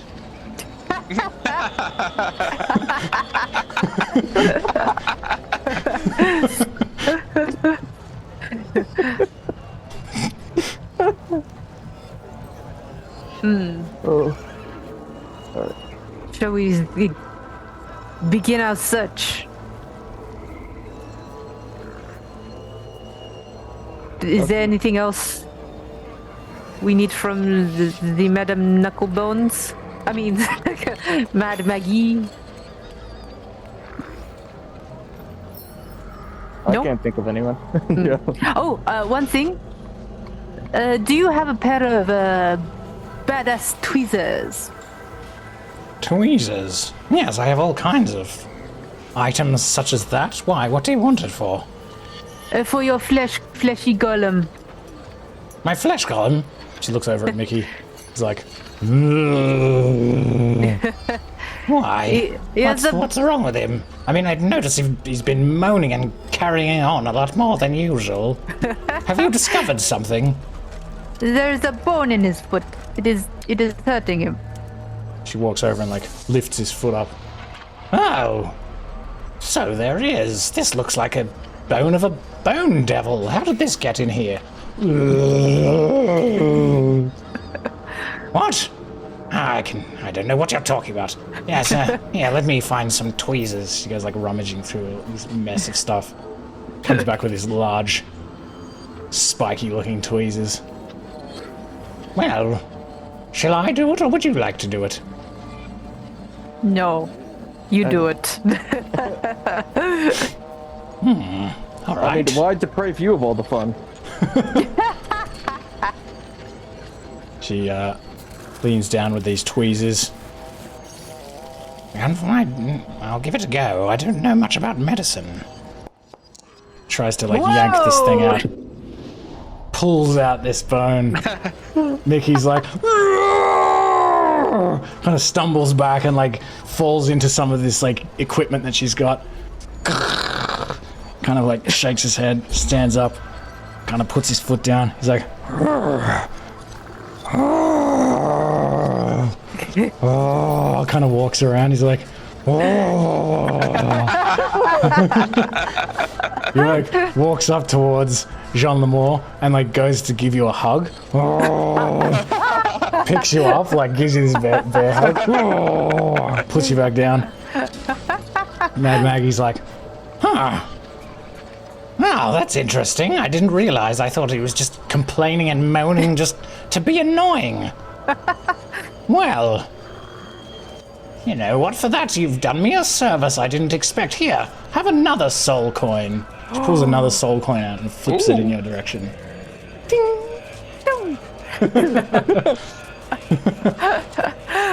Whoa! Perhaps I'll give you an extra machine. For there's a few of you.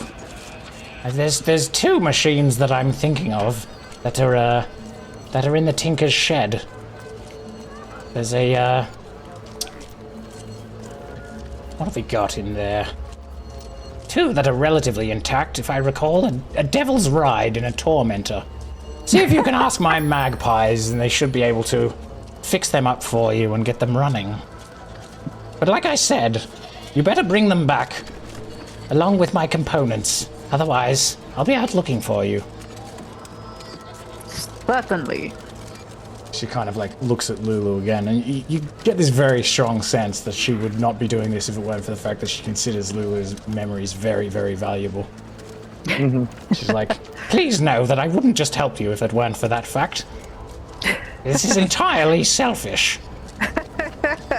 We wouldn't dream of calling you a charitable person. Good. I wouldn't want anyone getting the wrong idea around here.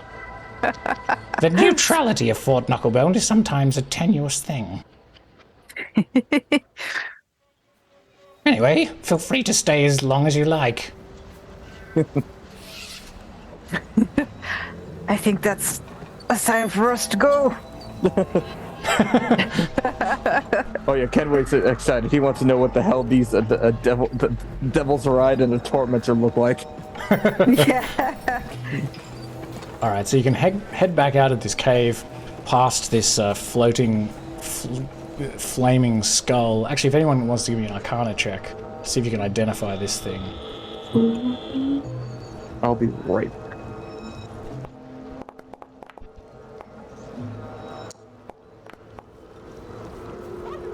Yeah, Ethel, you recognize this as a Flameskull.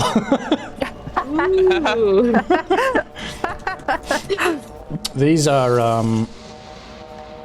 often like they were like powerful wizards and things, but now they're obviously undead, and they've kind of been brought back to life, usually for various nefarious reasons.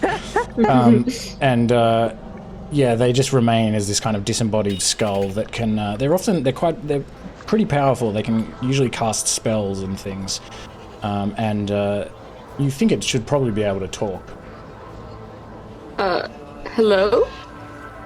It doesn't talk. It just floats there in front of you. Interesting. Do you ever get bored doing this? It kind of like opens its mouth and like gnashes its kind of its jaw a couple times.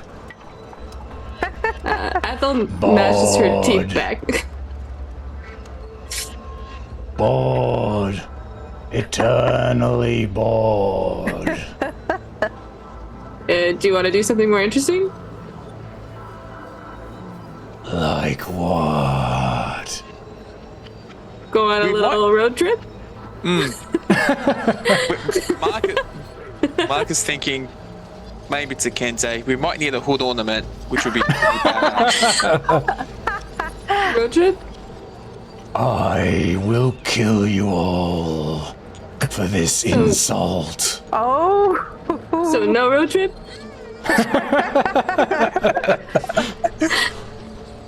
It just begins laughing. We could say enjoy the view and start walking off. Nice to meet you. He seems like he's having a lot of fun. Keep on keeping on.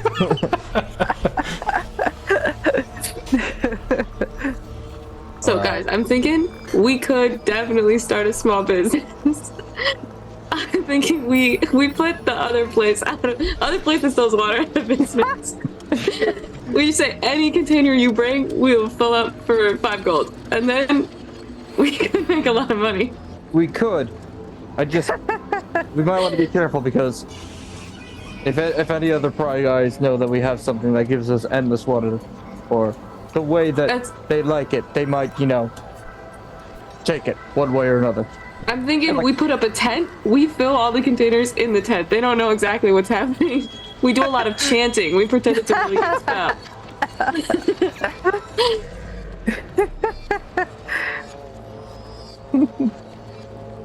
There's the crate food and water, so that could work. Yeah, just if we need any money, we know how to get it. I think. Yeah, if we need to bribe this Bell guy. I think it's gonna take a lot more than water. Well, we need a lot more to water than just to see him. Let alone speak to him.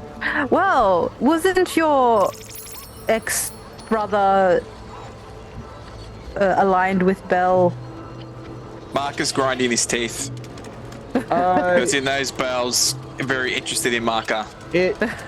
And he's kind. Yeah. Don't blame you. I don't think it was. I think it was some sort of like arrangement with Bell and another another associate in like the lower hells, I think. Yeah, like so the fourth one. Because you're a Levistus tiefling, and so Bell has an arrangement with Levistus, as you understand. You were told by Execla Co, I believe, that Levistus is like trapped in ice on the 6th layer of hell? I can't remember. And wants to be free and has wanted to be free for some time. And so the arrangement is that Bell wants to, used to be in charge of Avernus and has been demoted and demoted just to essentially like a soldier or a kind of a statistician in service of Zariel. And so it seems like the two of them are trying to sort of steal souls using the sunshine under Zariel's nose. And that will, like the agreement is perhaps that Bell will ultimately use those souls to help release Levistus. And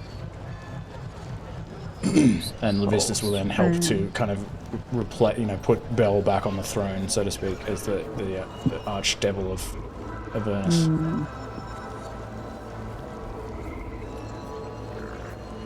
So I guess the cold man isn't very helpful here. No. Okay. Cold man can't speak. Cold man can't speak. He doesn't even look like himself anymore. Okay. Yeah, he's a shadow of his former self.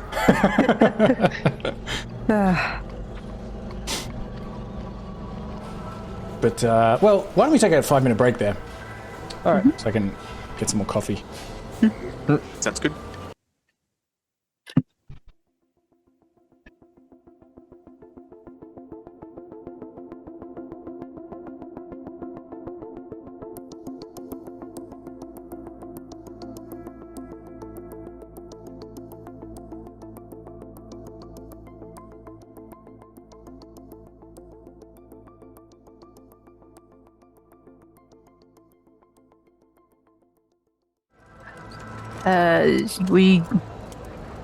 We should inspect these machines. Yeah, I want to see So to the magpies? I mean, right. Is that what she said? Yeah, to the magpies. Is that what she calls kenkus, or is that what she calls her ravens? You don't know.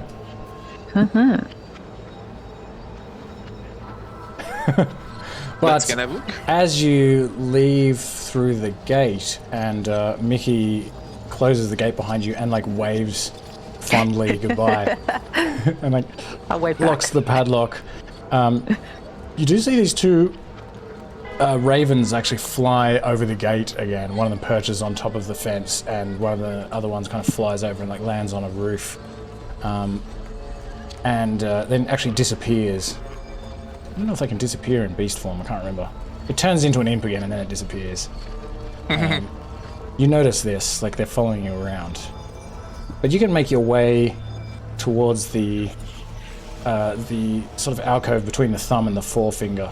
And there's another one of these barbed wire topped wire fences here, but this one, the gate is a very much larger gate.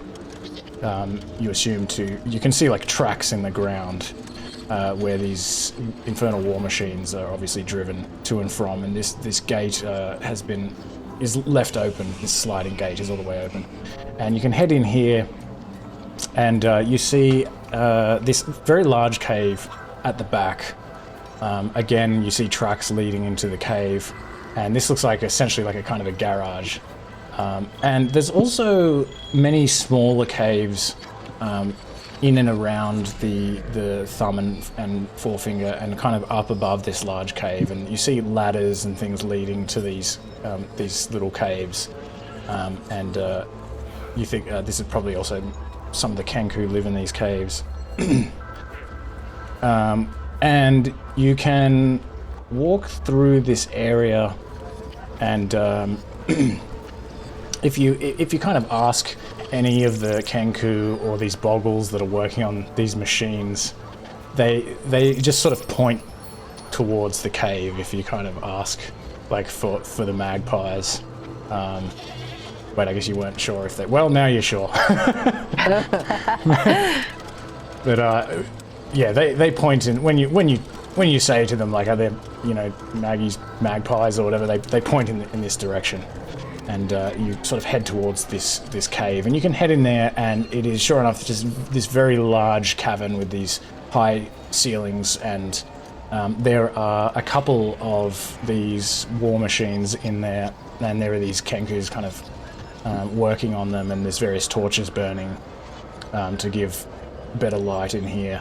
And one of these Kenku like sees you come in and sort of stands up from using like a wrench on one of these vehicles, and kind of walks over into your direction. Ask them if they need anything first, it says in Mad Maggie's voice. We're here to see about a tormentor and a devil's ride. It's like, ask for a fair price. But then one of these imps like appears next to it and sort of tugs on its arm, and it like leans down and whispers. This imp like whispers in its ear, and it kind of stands up again and says in the voice of what sounds like a very rough like devil, saying like, "Free! She said it's free!" And then it says like in a woman's voice, "This way, please." And like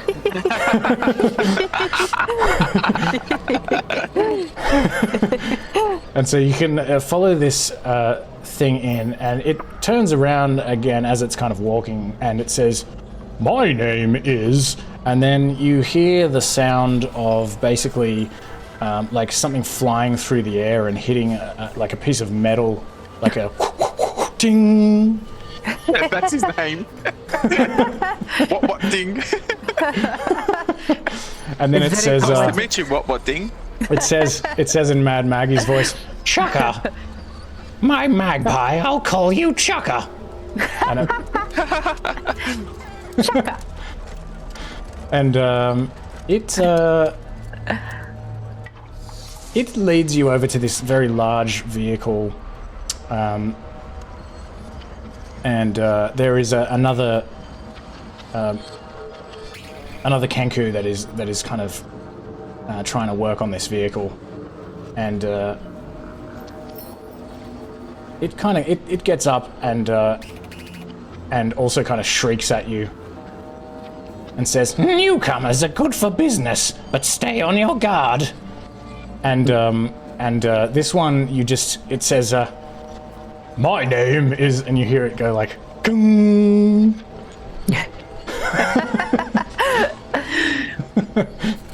And this imp is like still walking around. It says, Their name's just Chukka and Clonk. They can't talk properly. We just call them Chukka and Clonk. and Chukka, like, who is, let me see, actually I've got a handout of these guys. They're also like armed, you notice. Chukka and Clonk. They look like this. I'm just waiting for the day we encounter like two Kenkus and the names of Ratchet and Clank. I don't know the reference. Oh, it's like an old like PS2 video game. Oh, right. It does actually kind of ring a bell, but ring a clank. But I'm not sure.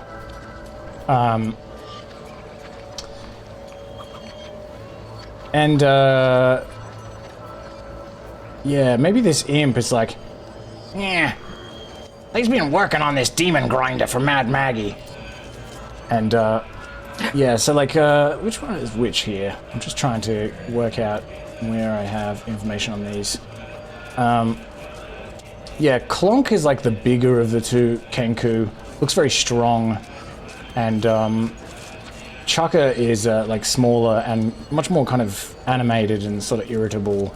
And Chukka is carrying on its back what looks like, well, I guess it wouldn't be on its back because it's like fixing this machine, but maybe you can see kind of up on the wall, you see a couple of weapons that look like very, very powerful weapons. One of them appears to be a pike of some kind, like a silvered pike.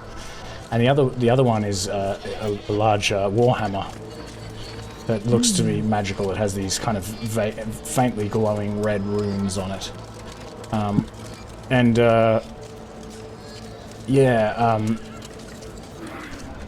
Chukka is kind of sort of moving around, looks like a bit uncomfortable, and says like, You have to fix this demon grinder, otherwise you'll get a beating. and Clonk is like, help me, please, help me.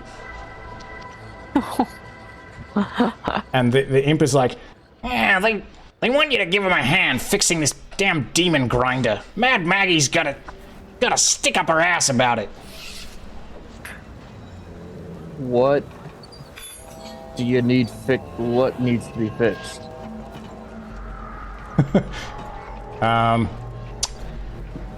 what does need to be fixed?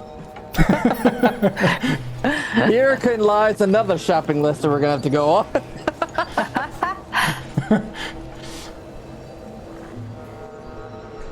Sorry, bear with me. I just have like a million tabs open.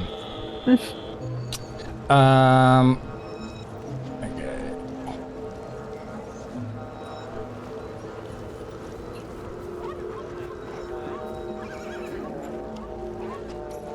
So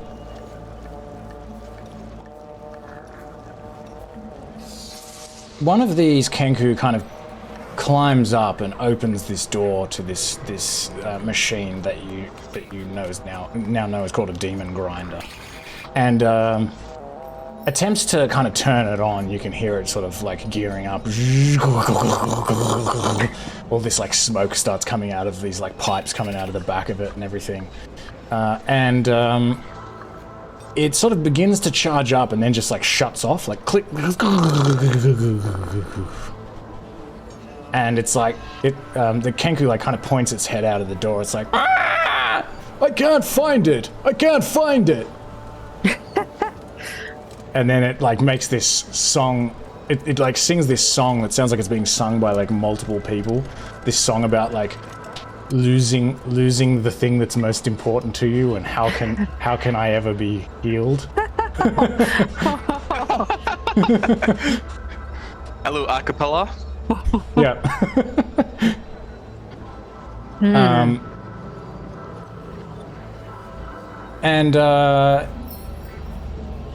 Yeah, I mean, it's not like... Yeah, it just... I guess the imp is just like, Yeah, have a look around. See if you can see anything. They've been at this for days. And anyone wants to investigate this thing can give me a... Depending on how you want to investigate it, you can give me either an Arcana check or just an investigation check. Mahkah definitely wants to assist. I depending on who wants to do one, I'm like the investigation check. I would like to assist, but the way I'm assisting is, I am very good at telling what if something is broken, more of things have been smashed. So I'm trying to see if there's any telltale marks of someone like breaking this thing, let alone just like sabotage. Like maybe something was like sabotaging this thing, or whatever. Okay. If that is like a good enough indicator, like yep, that's busted, all right. Yeah, you can give me... You can even give me a perception check if you want to do that. Oh, I would love that way better. I guess yeah. Okay. Oh, Ethel's, I'll do Ethel's an with the high Arcana rolls check today. on it. Oh no, that was my last one. Oh, that was your last one. Okay. Yeah. And then Can Alina do an investigation on it? Yeah. Nice. Yeah, Mahkah wants to assist as well. Okay. Can I have her roll that again? Who does Mahkah want to assist? Oh, that was before, with Alina before she rolled. Okay, yeah, she can roll again. Okay. Oh. Oh no. So That's okay, Alina.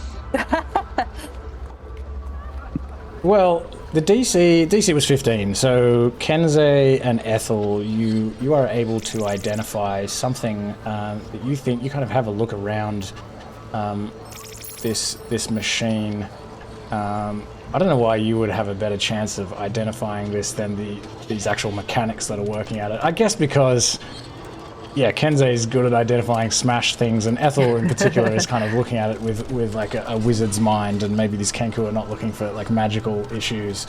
But you find something, especially Ethel, you find this, what looks like this kind of spiky gear that's, it looks like it's disrupting the flow of this energy. You think it's some kind of infernal energy that's like flowing through the vehicle. And this gear looks like it comprises of spikes from like some sort of demon.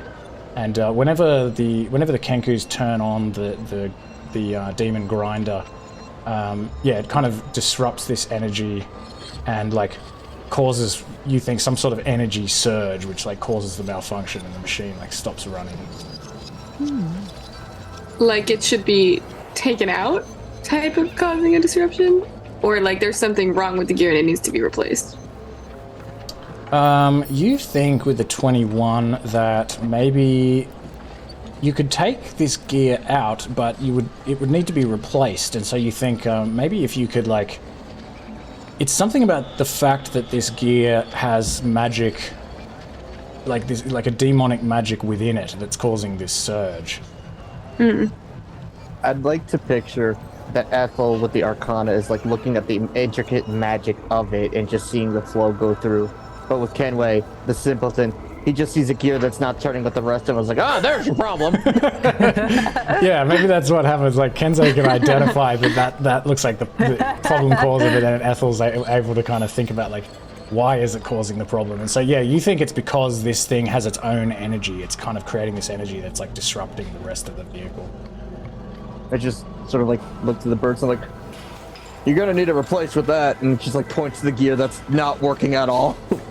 Mahkah makes Thank you, sir. Thank you, sir. Mahkah makes his way to Ethel to have a look at what she found, that gear. He's like, if you want, I can dispel magic on that. If you think it'll fix the problem. One of these Kenkus opens its mouth and you hear like this sound of like, it sounds like people at a tavern like cheering, like, ah, yay! Like clinking glasses and stuff. Mahkah looks at Ethel. I think that's a yes. That's a yes. Mahkah will like to dispel magic on that gear. Alright.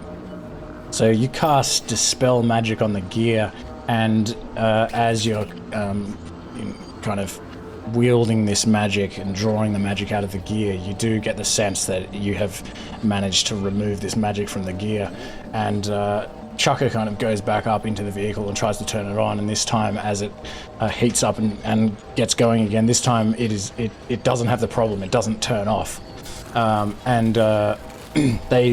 They both get down and continue to cluck and make various strange pre-recorded noises. And they thank you profusely, and one of them, Mahkah, flicks you a soul coin.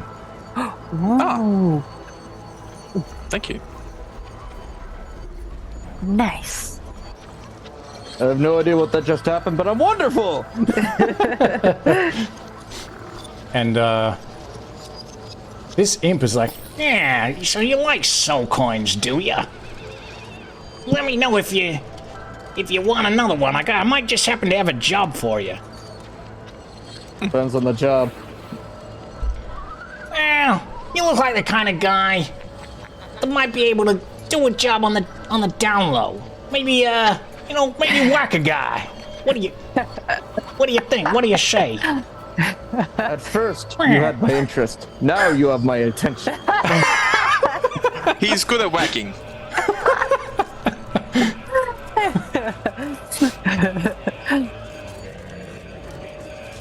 It's like,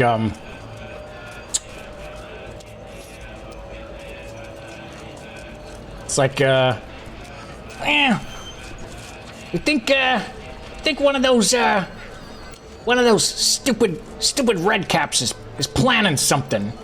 Maybe we heard them talking about they might want to kill your elephant, your flying pig. And we heard that they're carrying they got a soul coin. Yeah. So maybe if you kill him, in particular the one with the red eyes, Wazza, the one-eyed redcap. He's got a soul coin, and he said he wants to kill your flying pig. I'm an elephant. Yeah, whatever, you flying pig. So yeah, if you just what you might want to know, if you go and kill that one-eyed one, he's got a soul coin. Nobody'd care. They're annoying anyway. You can take it for yourself. Why are you telling us this information? Yeah, just thought you might want to know. You really? Yeah, why? What's it to you? Usually these sorts of priceless informations come with some strings attached. Yeah, there's no strings. Yeah, I don't see any strings. Yeah, JL, I think he's talking about literal strings. Do you see any strings? I don't see no strings. give me an inside check, Jean Lemore. Can I do one as well? Oh my god! That's Never right. mind. Jean Lemore, you're pretty convinced that you're definitely there are some strings here or something that's not being said. You haven't got all the information. Kensei's already like walking off to do the job, and you're like, wait a minute. Kensei, wait! No, I want to at least see the two beauties before I go off killing someone. Yeah, can I sort of keep an eye on this imp as we go? Is he following us? No, just look for the one-eyed redcap. Yeah, just take him out, and yeah, you can take whatever he's got. Nobody will care. Mad Maggie hates him anyway. I don't think this is right. I think we will get into trouble. What are you talking about? Yeah, you can trust me. Let us first go see these washing machines. Okay, so you wanna leave this cave and go and find these redcaps? No. War machines. Oh, okay. See the war machines first. Yeah. Come to find out that the one-eyed redcap is going to be like the mafia boss, and you take him out by a horde of crazed people that taking their chases out of town.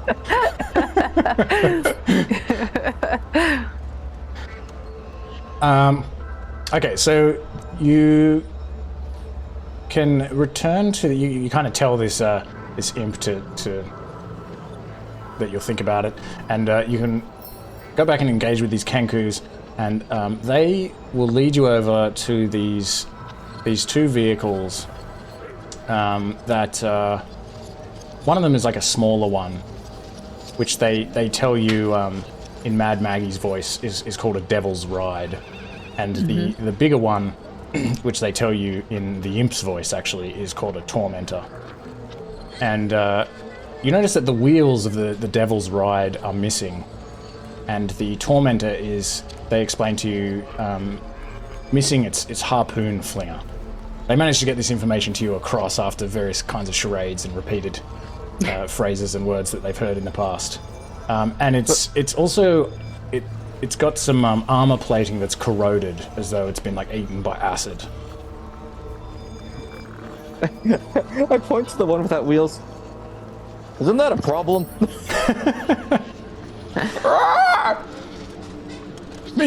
I'll fix it for you. How long for both of them to be repaired? It's at least enough to be drivable. Anyway. Clonk is like, and makes like this ticking sound of this clock, and then this like, ding, ding, sound, and it rings. It rings. What would it ring at like? I don't know how clocks work that have bells. You get the impression just how many hours it will take. You get the impression that it'll take 2 hours. That it will attach these wheels, and that it will it can attach a weapon to the Tormentor as well. But it also, these two magpies, they explain to you that although they could replace the armor on the Tormentor, you just hear the sound of like shrapnel and metal and stuff, and they're trying to explain to you that they're out of they need metal. They would need some scrap metal or something from somewhere. But they can so they can put the wheels on and the weapon, but unfortunately the corroded armor plating, they can't fix that without materials. All right. Also, dibs on the Tormentor. I'm driving it. Wait. Actually, I have a question. Yep. How many can each fit? Okay, so let's do these vehicles. What do we got? We got a Tormentor and a Devil's Ride. So how should I? Maybe I'll just chuck this in in the player characters list. Just chuck it into inventory. Holy shit! You are somewhat overburdened. Okay, and this is going to be... doesn't really matter.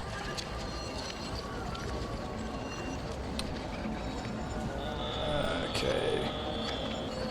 So, Devil's Ride you should be able to see. The Devil's Ride is like a motorcycle, and they explain to you that it would have one rider. Oh. And the Tormentor is much larger. And it has spikes on the front of it, and you could fit several people in there. That one would fit, I think more let me see. Where did it say the number of people that it can fit? I forgot. Oh, it says 4 medium creatures. Oh, where does it? Oh, nice. Creature capacity. Yeah, I only had a very brief chance to look at these, so we might all have to kind of learn how these work together. But and so the other one, the Devil's Ride, is 1 medium creature. But you get the impression that you could fit additional creatures on either of these if they were to sort of hang from the outside of the vehicle. Well, so, in that case, we would only need 1. Theoretically. Well, the Tormentor. So, yeah. Are you considered a small creature, right? I am a small creature. So, would 2 smalls make up for a medium? I mean, you'd also be able to squeeze inside as well. You could sit in kind of a passenger seat, or you could squeeze inside, but it's just that there are these stations, and so you wouldn't be able to occupy a station. But you could cling to the outside or just be like a passenger. I pictured John more holding Lulu like a teddy bear, and then I'd dangling feet off of whatever seat the thing has. And I have I made picture Ethel hanging off the side. I've made this little handout that has some information in it. And in particular, probably the thing to look at might be these action stations. And so it'll just work we would just all go into initiative, and then you just use your action to perform the action of the action station that you're in. And then there would need to be a driver at the helm. And when we're traveling long distance, I also have modified the shift. I'm calling them shifts instead of watches now, because watches seem to be a bit confusing. I've made some modifications to that as well. Actually, I'll just chuck that in there anyway. Is there only 2 action stations for the war machines? I'm just seeing helm and weapon station. Is that correct? Yeah, it's funny because I thought there were... Let me just double check to make sure I've got the right ones here. Devil's Ride and the Tormentor. Yeah, it's... Yeah. Okay. Yeah, okay. so... Because I thought... There's one crew and Grant's... Okay. Yeah. Yeah, so I guess in that one you would otherwise be... Well, actually, because there's 4 medium creatures, but it says that there are these 2 positions, I'm thinking that there are 2 passenger seats, and so a 5th person would need to cling to the outside. Oh, okay. And then the Devil's Ride, you could have one creature in there. So, okay, I'm just trying to process the... So, if you... Okay, I'm just trying to process the information on how these things work. Like, not like the operation stations, but the damage. Because... Yep. So there's like a threshold for the damage where you have to do more than that threshold in order to actually do it any damage. And there's also the armor class. There's 2 armor classes because the lower one is when the vehicle's not moving, it has like a lower armor class. Also, curses. I have the wrong vehicle type to add proficiency. Yeah, I realized that. Huh? Because he has proficiency with sea vehicles. Yeah, sea vehicles rather than like land vehicles. Does anyone have land vehicles? Probably not. Nobody thinks to take land vehicles until, except for in this campaign, it's like, when the fuck do you need a land vehicle proficiency? And the other thing is that we have to power both of them if we take both of them as well. Yeah, that's what I was thinking. So, okay, if we can squeeze everyone in, we all have an armor class of 21. No, I guess. As in armor class when it gets hit, right? Yes. when it gets hit. But Yeah. like, if someone was outside, they wouldn't have that. Yeah. If they want to target, if you're like at the helm, it says here that you would have 3/4 cover, so they could still target you specifically, but you'd have 3/4 cover, or they just target the machine itself, and then it would have either the 21 or the 19, or the 23 or the 19. Okay. But I don't want to discourage you from taking the motorbike, though. Maybe I've made the soul coins too valuable. That's why I said we could just really mess up the economy here. Hand out a bunch of water. I mean, we still have like a couple hours to kill. We could see if we could do some trades to get more soul coins. Maybe. You just really want to kill that red cap. I'm not saying kill the red cap. I just want to start a successful small business. I am just saying we've acquired a lot of items, and you know, far be it from us to take a little break and do a shopping episode. Let's go to the trade Yeah, we should go to the markets. Have a look. Mm-hmm. Okay. Yeah. We could maybe find some demons ichor as well. Yeah, and I might have to reassess the value of these soul coins. So I kind of realized that they are like very... Yeah, I don't want to discourage us from having a fucking bike. Yeah. Yeah. But yeah, Ethel, the only thing about starting a business would be that, you know, if you were able to make maybe like 10 gold pieces in a day, you'd have to just stay here for like days on end to make any serious money. So that might be the only thing about that. Darn. My whole business dream. It's okay, but I think it might be good to bother with as well. Mm-hmm. Yeah. Mm-hmm. Right, I also do already have 2 flasks of demon ichor that I think I just randomly collected at some point. So that's fun. I do recall that. Yeah. Cool. All right. Okay. Yeah. So you can tell these Kenku that you will return, and don't worry too much about whether you can run these vehicles. Like, I might have to adjust the value, although the soul coins will still be like, they will be a difficult thing to come by. So like, getting more of them is definitely a good idea. But at the same time, like, I don't want to have them so valuable. I modified the way that the economy works in the book, just for various reasons. But yeah, don't be too afraid to take both vehicles, because that wasn't my intended effect. Okay, so you're able to leave this cave and like head over to the arcade, which is like the second one from the other end, which is just like filled with these like market tents and things, which are predominantly made by trash and pieces of shrapnel and stuff like that. And yeah, there's a bunch of like red caps in there selling things, and also some goblins and some of these boggles even. And you can interact with these individuals, and you can buy any of the adventuring gear in the player's handbook.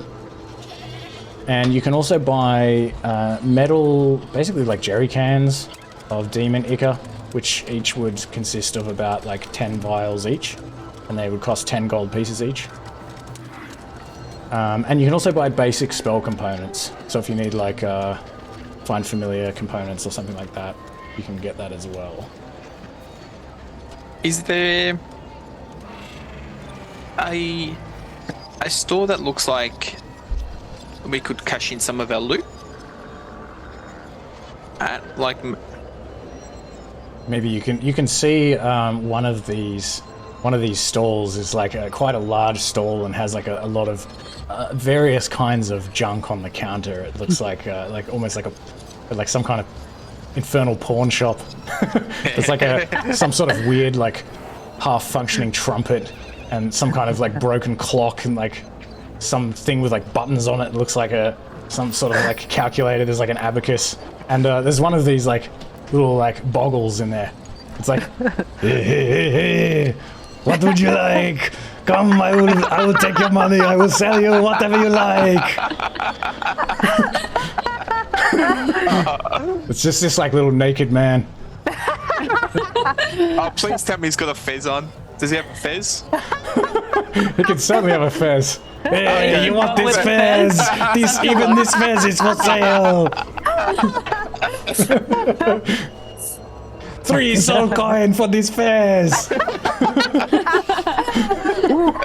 Bargain. It is a good fez. No, you will not find another fez in all of battle. It's impressive, I must say. It's impressive. My eyes are drawn to the fez. Indeed. Hey, you want to sell something? What do you got? I'll take a look.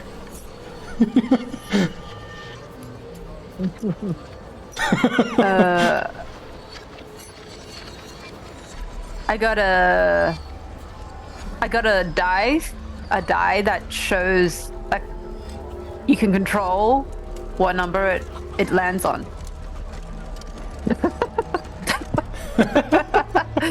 I do not want to die. What do you do with a die like that? You can control who live and who die. How much you sell it for? Maybe I can trade. What do you want? Would you like this trumpet? It is good trumpet. Make a lot of sounds. Don't blow it too loud around here. You get swept up into the sky by those dissenters. Hey, give me the trumpet. Give me the trumpet. You can have it. What do you want for it? You give me die. I give you trumpet. Yeah, I give you this die. Done. You really want to do that? It's like, do you want to have a look at this trumpet? No, Okay. it seems useful. All right, you take this trumpet. You very quickly find that, like, you can't actually change the note. It's just like, like. It doesn't sound awful. Yes, terrible. Excellent. It makes such a beautiful sound. Yes, very good. Good trade. Maybe if you just want to put like broken trumpet in your inventory, and I'll remove Charlemagne's die. You're okay. I think for some reason I can't add items in as on my character sheet. I wanted to add those soul coins. Oh, hold on. I don't know if it's locked. Yeah, look. You should be able to. You're the owner. So if you, so just in case you're maybe looking at the wrong thing, where it says like add in the top right of the bar that says like consumables or tools, it doesn't do it when you click it. I actually also can't. It's like a light grey that we don't have access to it. Uh-oh. Why would that be?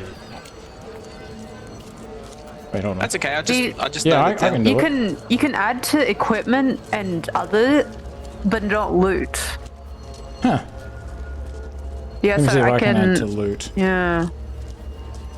Oh, I can see what you're adding. New loot, Mahkah. You've added like heaps of them. Oh, okay. It's probably just appearing down at the bottom of the list or something like that. Yeah. Oh, thanks. Yeah. Sweet.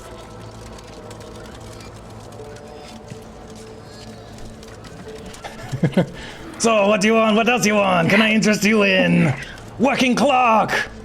It's our time from a different dimension. It is very good. Which dimension? Dimension of time, the modern dimension, of course. It never loses a beat. He like shakes it. It's like ding, ding, ding, ding, ding. I offer him a candle. Sold.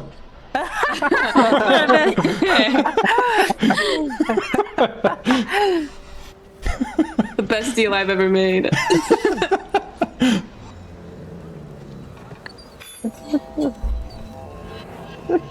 Can we spend the next hour and a half just talking to this guy? You can spend the next hour and a half of implied game time of diegetic time. Diegetic? I forget the word. I think it's diegetic. Diegetic. I think that feels correct. In-game time, but not my time. Oh, darn. I mean, that would be funny, just kind of like spend another hour and a half just shopping just with this random person, just trading stuff, random stuff that we have already. Sorry, sir. We forgot to ask you your name. I do not have a name. What do you want to call me? You can give me a name for 6 gold pieces. Tempting. Tempting. That is my name. Yes, I am very good at tempting. So, Mr. Tempting. That will be 6 gold pieces from you, the rat boy. He's so funny. Oh, come on, these jokes are not for free either. 7 gold pieces. Oh dear. Maybe you should advertise them more instead of just saying them out loud. Oh, that is good. Not to self. Price first. Product later. So, Mr. Tempting, what are your most precious items here that you have for us? Your most sought... Yeah, your most rare. We have whatever you want in the any kind of adventuring gear, Okay. and also Dominica and basic spell components. That's all, it's like all of that. I'll trade you a broken trumpet. No, I not want that trumpet. It did not work. Ethel, how are you placed with your components with Alina? Or your familiars? Yeah, I have 6, which is, who knows, maybe not enough because I'm not familiar all of the time. Oh yeah, so Alina's only got 2. Yeah. Remember, you got gold I in the have bag no of holding. money. Yeah. You got like a bunch of money in the bag of holding, though. Yeah, I was gonna say, I currently have no money. I know we stopped splitting it up at some point, so. Yes, okay. Oh yeah, we have We have a lot. Oh, we have lots of money. Yeah, we could actually buy 3 soul coins, honestly, with all the money we have. we could we? find someone that's willing to sell 3 soul coins. Yeah.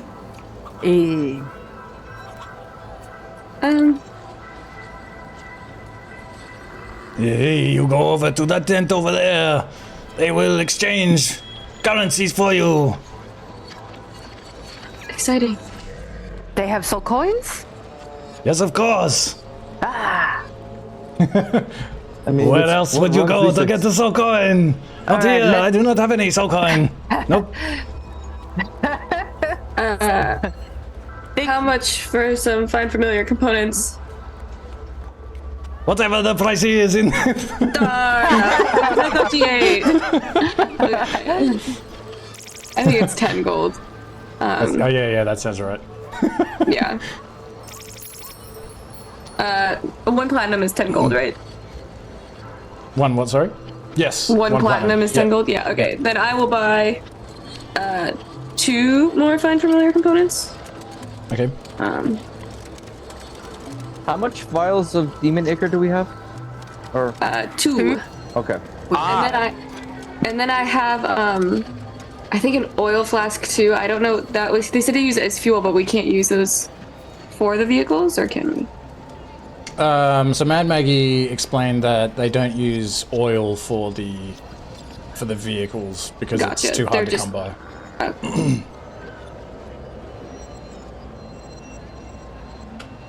Hey, tempting. I got some red crystal goblets. How much? How much do you want? How much vials of ichor will you trade for that? Hey, these look like a good wine. What you got in there? You got Infernal moonshine. I got wine. We got fine wine. Fine Okay, wine. okay, Give me a sniff. I open up the cork and Ethel's confused and sniffs him just a little. He just smells like oil. And you can see he even looks like he's got like oil like dripping off of him. Essential oil? Like a nice lavender? probably more of like I would assume pretty much like motor oil is the best comparison maybe. Yeah, like motor oil. Whatever that is in this world. Okay, so bag of holding, you want to sell the fine wines? Well, I said the red crystal goblets, but if they're talking about wines, I could also do something like that as well. Oh, I see. I just assumed you have goblet. You also have wine. Well, I have one without the other. What is the point? It's funny because hearing him speak makes me want to start speaking that way. Which really nice. You have to be careful. creature has You a get in curse. trouble. This creature has a curse. Whenever you hear him speak, you want to speak it the same way. It is addicting. You already have the same accent. Guys, I think we should spend all our soul coins on this. No. All right, I do your deal. I sell it for only 2 soul coins. Oh my god, guys, this is an incredible discount. We are Where the hell are these oh, there they are, red crystal goblets. Okay, let me focus for a minute and look for actually the... okay. What is this? What am I looking at? Where's the bag of holding? Ooh. Okay. So it inspects these goblets and says, I give you 5 gold pieces each.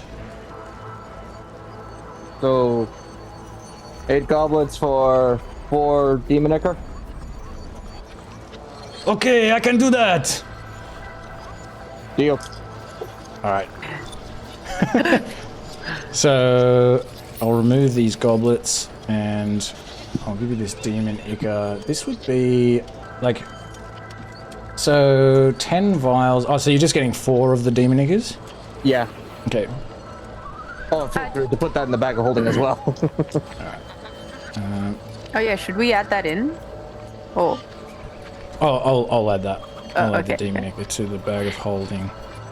Oh, we got this silver ewer as well. Ewer. Ewer! Yes? What am I? You are a fine gentleman for doing such a good deal with me. I will make an even better deal. I'll sell you fares for 1 soul coin. Where the hell did that... I can never... There we go.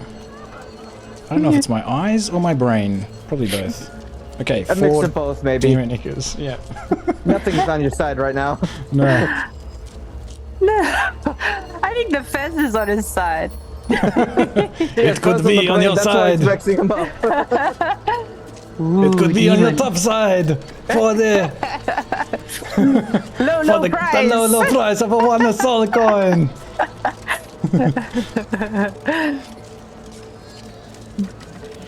But you do remember from Mad Maggie and what she was saying that you probably need quite a lot more demon nicker. Yeah. Well, what about, okay, can we trade more so like the silver ewer, silver,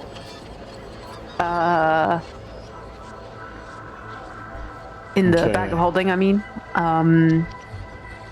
obsidian stone pendant on chain. And don't forget, you can attempt to assess the price of these things yourselves because you have not done so. So you don't know if you're being fleeced. Oh no, we're just like literally listing things to sell to this one guy, Yeah. just for Demon Icker itself. We're like, we got this, we got this, we got this, we got this. Because he already fleeced you on the goblets. Oh, dang. Okay.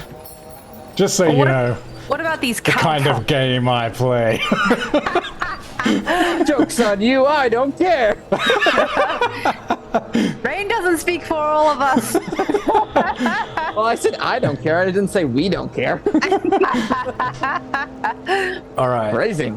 Where I can't see where I've got this silver ewer noted. Maybe you've already identified it, or is it in somebody's inventory? No, it's in loot in bag of holding. It is unknown value, so maybe we should leave that. Can I, like, we look at it, we, like, hover over the bag of holding so he can't see it, and we're, like, peeking at it, and we're like, how much do you think it is? You can give me an intelligence check if you want to try to identify the value of it. Yes. Okie dokie. If I can just find the bloody value of it. 11. Maybe, who originally had this thing? It might be in their inventory. Otherwise, I'll have to look. Oh, here we go. Okay. Oh, the DC was 11. Oh, perfect. You think this is worth 25 gold pieces? Okay, I'll whisper that to Jean Lemore, who is better at negotiating than I am. I will do 10 gold pieces for that silver ewer. Sir! I am outraged! This is worth at least 30 gold pieces. You are outraged. My family will be outraged. I cannot feed them on such meager earnings. Well, I will must take this elsewhere then. Give me a persuasion check. Or a deception check if you wish to do that. Ooh. No, can I persuade? Yes. No, I'll take the first one, please. All right, you twist my arm. How much you say it worth? 30. I can do 25. 26. Okay, sold. 26. Can I... We are literally going to be at this for the rest of the kind of like the game, I feel like, and it's great. Where is the silver ewer? Silver ewer. Okay, bag of holding. Oh, yeah, I'll get rid of that, and Okay. yeah, you can add 26 gold pieces. And yeah, what else do we want to sell and buy? We don't have to. We can imagine that there's much roleplay and many laughs. I'm gonna look back on these times and be like, I remember all those last week. All those implied laughs. The montage of laughs. Talking troll doll? No, not I haven't- talking troll doll. When was the last time played with the talking troll doll? I think we gave that to Cupboard Baby. Oh. Oh, No, you've still got okay. it. might have. Okay. I don't know if you Okay. gave it to her. It seems like you've still got it.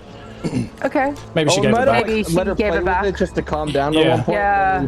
Maybe Yeah. she We hated took it back because it was ours. Before you this is go, my Cupboard loot, Baby, Cupboard that's Baby. ours. Fucking give me that. War no circuit. Okay, Ethel wants to keep it. Let's keep No, it. I'm saying we can get rid of it. That's honestly. Okay, Alright. talking troll doll? Okay, talking troll doll is. What is that worth? Yes. I have my notes of the value of things are all over the place. I forget who originally had it. Oh.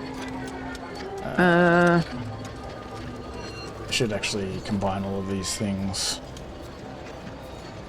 What say you 3 demonicas? Talking troll doll. 3 Dimmy Knickers.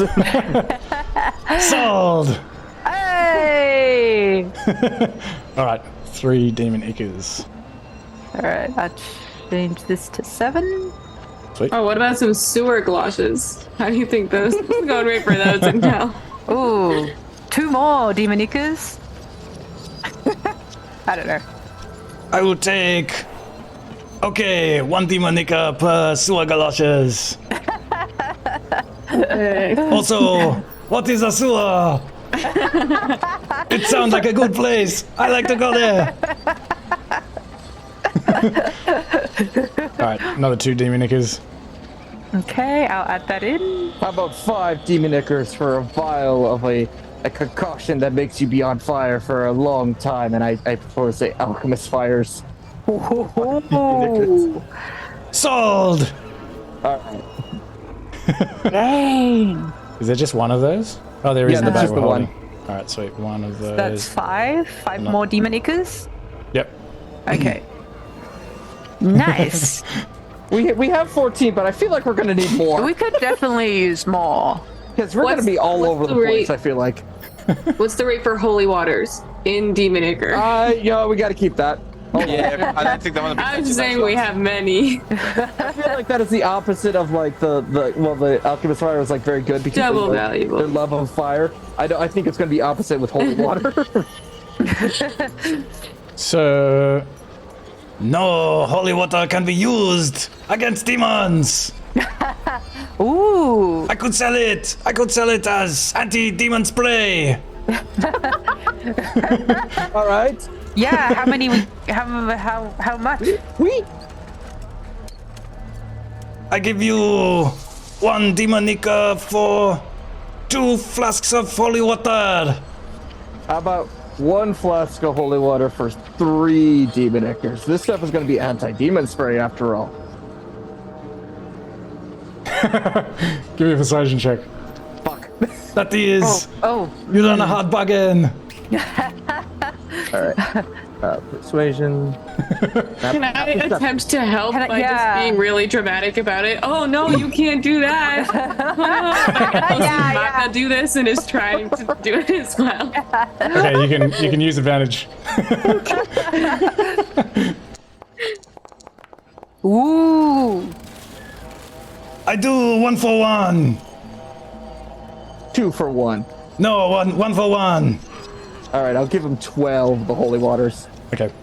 Ooh. Ooh, he drives. He's a tough. Well, initially he said like 1 for 2, so he wasn't going to go all the way to 1 for 3. Oh yeah. Okay, so down to 12 of these, and then you get 12 more, 12 more? demonicas. Okay. Yep.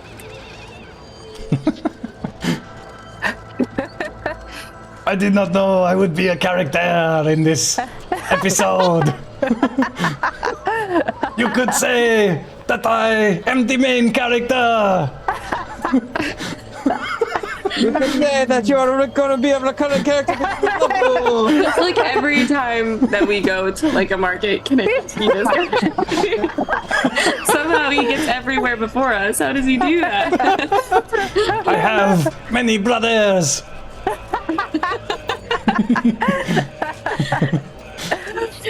Venice isn't bad. No, it is terrible. You don't know what you're talking about.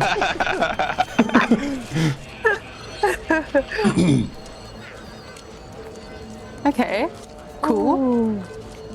Should we figure out how much a soul coin is? Or is there more stuff we want to sell? I'm good on my end. Like, I don't know if there's anything else in the bag of holding that really that I am too comfortable selling any more of. We can get rid of the torches if you want. What is that? You have wood. Wood is hard to come by. I take it. Ooh. All right. How about? Wait, John Lamar, do you want to say what I was about to say for conversion? Are we saying it at the same time? Oh no, I was just letting you say home. No. Go. What are you talking about? All right. 2 Demon Nika for 1 torch. Let me see torches. This is very good wood. Where you get this from? Have not been used. Have not been used. It's never been used. He like licks it. Tastes very good. Yes, not used. I trust you. Give me some kind of charisma check, your choice.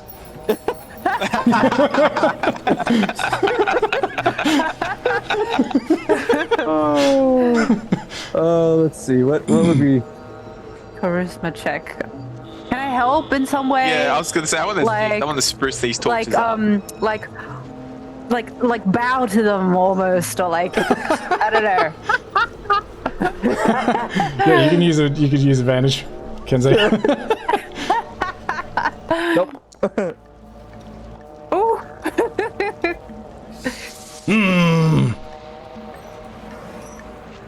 I do 1 for 1. All right, you drive a hard bargain. Mr. Tempting. I have seen longer torches. Alright, so It's not the size that matters. That's how you use it. Remember It is how you use it. That's correct. I have heard this one before. It is applicable to me. I am very small compared to you. you can add another 5 demon nickers in case you didn't already. Yes. Okay.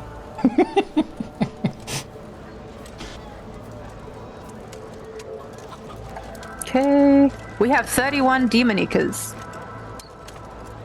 That should be enough for at least a trip. Very good. Okay. Currency tent? Sure. Farewell, Monsieur Tempting. And Good luck on your journey. you can like head over to this other tent, and there is a little red-skinned goblin standing there with very long ears and missing a couple of teeth, missing a couple of front teeth. Kind of, it's like, What can I do? What can I do for you? How many gold for a soul coin? What is the rate today? all right. So I guess I'm gonna have to come up with this right now. Let me think. We can come back. No, this is good. So I mean, what I was doing was 50 platinum pieces. Uh-huh. Let me think. Was that for a full? I think that was for a full one. Yeah, for a full soul coin. Otherwise, 1 platinum piece for an empty one. I'm thinking, because you're obviously going to want... I mean, it doesn't matter... Yeah, let me think. Sorry, guys. I just No, kind of it's okay. realized mid-game that 50 platinum pieces is, yeah, well, obviously, because I'm going to make you not want to use it.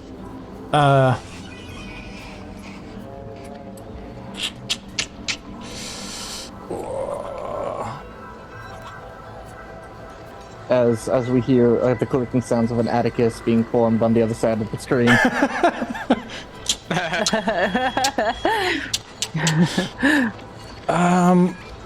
You got like 199 platinum, 200, so that would only, you'd get like 4 soul coins for that. No, I mean, I think actually... Soul coins are very, very valuable. They have souls in them. Now indeed they are worth what you have heard previously, 50 platinum pieces.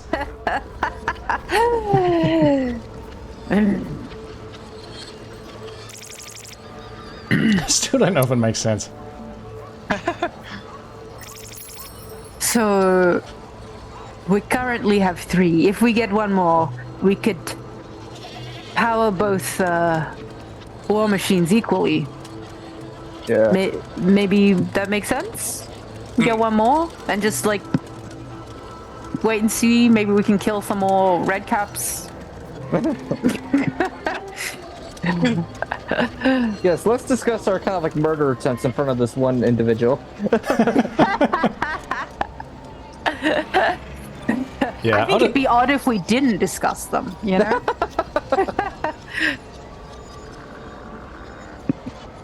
Yeah, because the book doesn't. I don't think it gives me a price for the soul coins, and it doesn't. I don't think. Not that I could find. It doesn't tell me what to do with money, in terms of like gold and silver and whatnot. It kind of says that like I said, it's still used because it's valuable because it can be used to tempt mortals, but it doesn't really give me an exact kind of conversion rate. Unless I'm wrong, I couldn't find it in there, which is why like I'm a bit. I mean, obviously, like, I can make more available if we need them, but the thing is, I'm also kind of not sure about, like, the conversion rate here. Like, if they're kind of, you know, I mean, Mad Maggie's just, like, flicking a couple of coins to you. She just gave you, like, 100 platinum pieces, basically, just, like... Oh, she so seems I actually feel like rich. maybe that doesn't make sense more than anything else. But if I change it, then I need to change also the, like, let's just go with this for now, and then I'll have a think about it through the week, and if I modify it, then I'll modify your coins, and I'll fix everything up. And we can kind of imagine that we had this negotiation a little bit differently. But yeah, just for now, we'll go with 50 platinum pieces each. Okay, I'll take out 50. Okay. So there should be a soul coin. Well, Mahkah's got one, and I've got 2. Jean Lamour's got 2, so you can just add 1 to yours if you want to. Wait. Apparently, okay, so I'm like, I took a quick look trying to see if I can do some of the section, and apparently there's a comment that says there's a Wandering Emporium section in the Center of Avernus that has an exchange rate for gold to a soul coin. Apparently. Yes, the Wandering Emporium was something that Maggie mentioned, but it's like hard to find. But, so what does this thing say the conversion rate? Because I found like several different ones on the internet, like people were doing it all different ways. Yeah, so okay, let me because it said, well, the comment, I'm gonna check this real quick, but it said like a soul coin was worth 100 gold, which I feel like Yeah, Which is- I think I saw that as well. Yeah, yeah. Hold on. So is that I'll have a think about it. platinum piece? I'll have a think about it for now. Yeah, obviously. Oh, I see. Yeah. 100. Oh, sorry, 100 gold pieces. So like much less. Yeah. Yeah. Does it say what you're reading? Does it say that that's what it is in the book? Well, it said in a comment. I'm trying to pull up, to make sure that this character's not like, he's not like trying to rip us off or anything. So. Because maybe in the Wandering Emporium section, which careful of spoiling it for yourself. Yeah, I'm not reading. I'm just making sure that this information is correct and not. Yeah. Maybe it explains the conversion rate in the Wandering Emporium section, because I haven't had a thorough look at that, so it could be in there. But yeah, let's just not worry about it for now, because we'll like, when I had a look on the internet, I found like various approaches to this. Oh yeah. So like I don't know, unless that person says that that's what it is in the book. But if I find anything of information of you, I'll just text you in Discord. That way, nothing else gets. The thing is, it doesn't matter that much anyway because I've changed the economy in general. Like even the war machines, the way that I've chosen to run them, they don't actually run that way in the book. Yeah, that is also completely fair. So I'm just like, but yeah. Thanks for looking though. But I'll have a let me know what you find. I'll have a look as well. But yeah, go ahead and add a soul coin, John Lamore. Oh, to my inventory. Yeah. Yep. Okay. That's cool. Fine. Or Mahkah can add one, whatever you prefer. Okay, I'll just add one now. Pleasure doing business with you. Is there anything else you would like? Nope. Thank you. Well, you can go over just to that stall just over there if you're looking for some more demon ichor. They sell it in metal jerry cans. I don't know who Jerry is, but apparently he makes large containers. Thank you. My displeasure.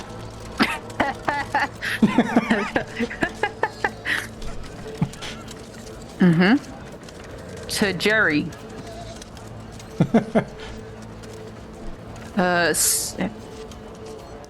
How much is a jerry can of demon ichor?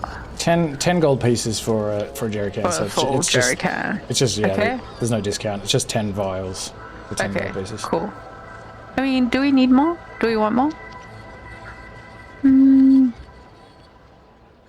Might as well get 10 more. I will get 10 more. Okay. I have some gold.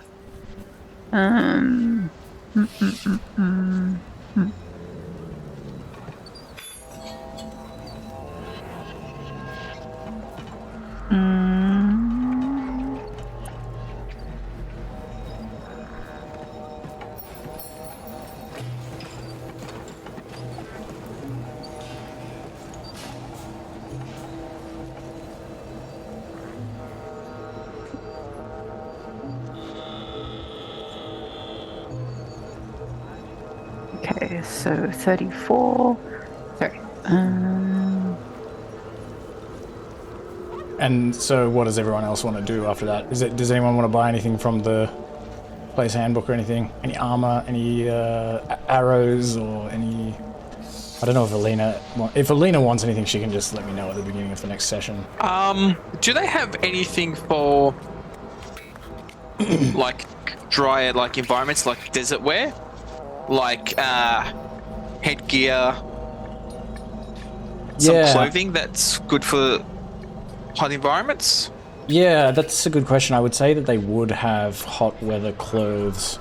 I don't think that... I'm not sure if that's in the player's handbook, but hot weather clothes I think is a thing. Let me have a look.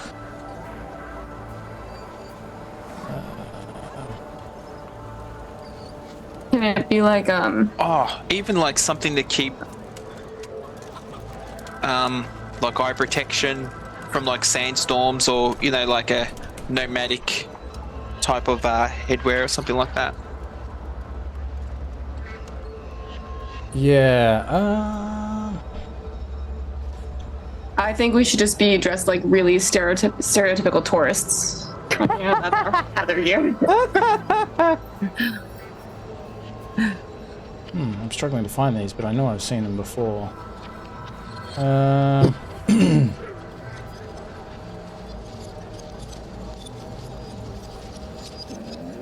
are some... Yeah, there's like clothing for... Just like struggling to come up with the price. Yeah, I will say maybe... What do regular clothes cost in the PH? 2 gold pieces or something like that? I know that... You might say it in your... The traveler's clothes are 2 gold pieces. And then common clothes are 5 silver pieces. Yeah, okay, I'll go with the traveler's clothes. So two gold pieces for some like hot weather clothes, and I will... I remember I was running like an Adventurers League module that had some clothing like this, so I'll dig that out and let you know like precisely what it does, but it'll give you like some protection against the heat and Yeah. yeah. So yeah, just two gold pieces. I will buy some too. Yeah. Okay. And I'll buy some for Alina as well. Okay. Sweet.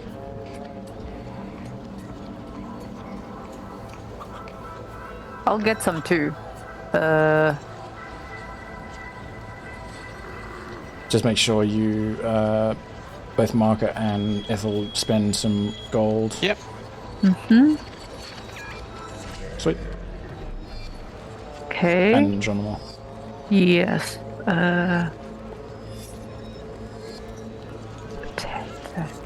33. 8. Oh, so how much were they? 2 each, weren't they? Yep. Yep. Were they 2? Sorry, one more. Potion.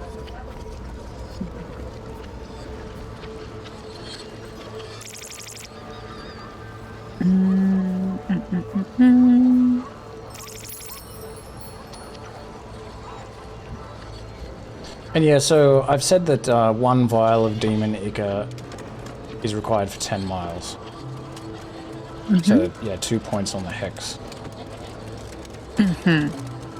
So that should, what you've got should get you pretty far. Okay. I have some things I want from the PHB. Okay.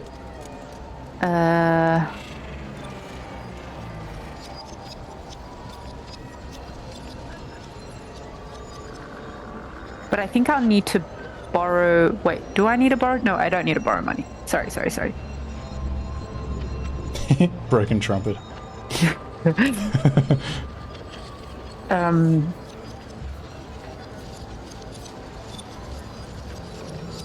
Okay. Yeah. Actually, 2 times antitoxins. Okay. Yeah, just go ahead and spend that money, and then I will maybe just add those things just as text into your inventory. Actually, the potion of healing I can definitely give you. You've got one of those, so I'll just change that to a 2. Oh, great. Thank you. And then the antitoxin, actually I should be able to give you that as well. Antitoxin. Can I have 2? 2 of them, yep. Okay. So that's 50. And rations. How many rations did you want? 10. Okay, so that puts you on 16. How much? Rations is a good idea. And a spyglass. Smart. Oh, here's a spyglass. There you go. Ooh, nice. Alright. And Ethel, how many rations did you want? This is a good question. I will also do 10, I guess. Okay. 10. 10 more. Okay, I've changed that to 23 from 13. Yeah, just make sure you spend the gold for it. What are rations? Sorry. 2 gold pieces or something? 5 silver. 5 silver. Oh, 5 silver. Okay, cool. Yeah, and Mark will also get 10 rations just to make it nice and easy. Okay. Silver. So that's... You can change that actually, if you would like, Mahkah. Sorry, I've yep. done it for everyone else, but not for you. That's okay. That's fine. That's all good. Only because I know you can handle it. Hey, wait a second. What does this mean about me? Whoa! I don't know basic math. Okay. Wait. My excuses are backfiring as insults for other people. I can't handle society. I think I didn't realize the cost of a spyglass. Oh, They right, cost why? 1,000 gold pieces. Oh, shit, okay. Oh, Wait. I will give that back. I'll put it back where I saw it. There is a You give me that back, you magnifying thief! You tried to steal my eyepiece! Oh no. just I just thought it'd be good for a scouting. Just a quick question to the group. Does any of you have any tools for maybe tinker's tools or smithing tools? No. Okay. probably gonna spend a couple gold to get, or a couple platinum to get some smithing tools, just in case if one of these clankers breaks down. Oh yeah. I don't want to drag it all the way back, you know? Yeah, the Kenku probably, we can say that they explained to you that, yeah, maybe some ways of kind of repairing these clankers. If various mishaps or wear occurs to them, they can kind of give you a little bit of a rundown on how to make, yeah, sort of basic repairs. I am really tempted in the next level up the next time I get a ASI to take up the feat that lets me be proficient with tools for some tools, so I can get the riding vehicle and smith tool proficiencies again, just in case. But we'll see. With the terrain that Mark is seeing across, he also wants to buy a shovel. Okay. 2 gold. Okay, so look. So Kensei first, did you spend? I would like to take 2 platinum out of the, or 2 platinum out of the bag of holding, but I can't adjust that for some reason. Oh yeah. Sorry, hold on. Maybe do you want to do that, Anna? Just take out 2 platinum from the bag of holding. Yeah, of course. I will do that.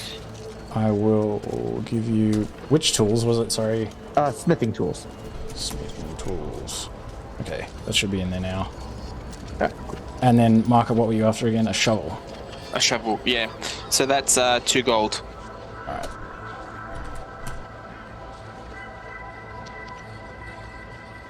Alright. I just typed in Mahkah into the search rather than shovel. And I'm like just staring at it going like, something's not connecting here. What are you doing today, man? What is the price of a turtle druid? Priceless. There is none. Alright, that should be in there now. Also, with this module, it also confirms the philosophy. How much is a soul worth? Yeah.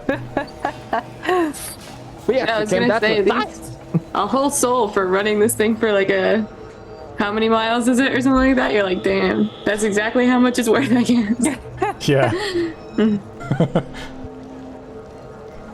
You're only worth as much as you can power a infernal war machine. Alright, anything else? Look, am I don't know. Talking machines. I want to buy some ball bearings. Mark is buying ball bearings. Sweet. Since we're here, I would like to buy. How much? Go. 5,000 ball bearings. Oh my god. So that's like 5 of them, yeah. Yeah, it's a bag of 1,000, so it's 5 GP. Okay. You never know. Bearings. I was just like, do we need a tent? And then I remembered the spell that I have. Yeah, that was yeah. A better tent. I was like, oh no. I had the same thought process as you.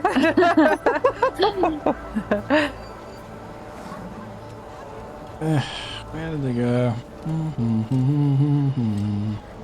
Oh, there we go. Ball bearings, 1,000. So 5,000. 5,000 ball bearings. Look, if someone's chasing us, Yeah. hey, a couple of thousand fair. ball bearings. Or no, you could get caltrops as well, actually. I got caltrop. Yeah, Oh, that's what you I got go to. caltrops. I'm gonna double check because that was my stat. You do actually have caltrops still. Yeah. You're like, what do you want those for? I'm like, you never know. Someone's chasing. Awesome. Okay. I'm gonna buy some vials. I'll just buy 10 vials. Listen, they've become useful so far. Yeah. We may come across a demon corpse. Yep. And then, guys, when was the last time we all took a shower? Because maybe we could just get some soap here. It's like, how gross are we actually? I've been getting regular like shell polishes polish from Alina. So it's so I mean Alina can clean everyone, I guess, with that's true. So can I. Oh yeah. Who needs soap when you have prestidigitation? So Ethel, just make sure you spend 10 gold pieces for the 10 vials. Sweet. I did a plan. Cool. Can we also buy the sheets of metal? You mean for the armor? Yeah, for the armor here. They tell you that if you want to find the sorts of sheets of metal, you would have to scavenge the Avernian wastes. They don't have the sorts of metal that you'd need to use to repair the armor of an infernal war machine available. There's nothing like good enough quality. Also, I'm just asking the party, how are we for ropes as well? Because we want like tow kits and so forth if we get... I could do with more rope. I'll get some rope. Let me see. Rope. It's 1 gold for Heppen, 50 feet. I'll buy 2 ropes. Kind sir. Alright. 2 ropes. Have you got rope already? Mine was badly damaged. I used it a fair few times. Alright, I'll add a new rope. I've got it in there. Oh, I'll okay. just add quantities. Ah, sweet. I'll just add 2 more. Yeah. Cool. Oh, okay. I will also add to my rope.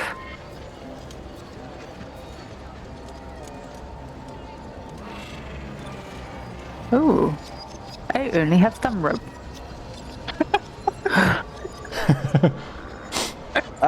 The useful of the ropes.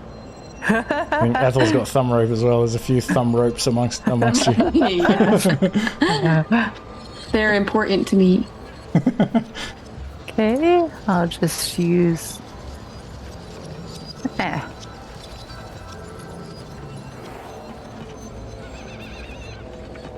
Well, maybe we'll leave it at that. And if you find anything else that you want during the week, just send me a text, and I can do the exchange for you. We're just taking it seriously now. We're having too much fun with Mr. Temp.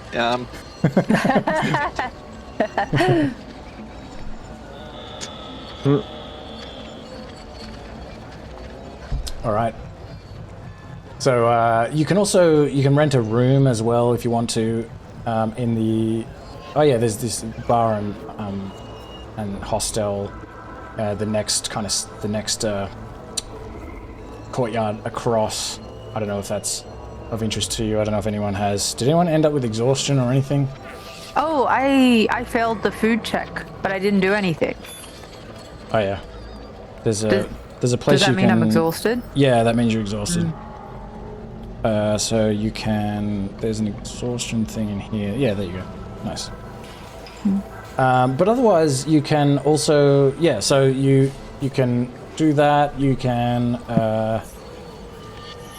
return to see if these war machines are done, or you can continue looking for... what was it? WotC. One-eyed WotC. Who apparently is planning to kill Lulu and may have a soul coin on him.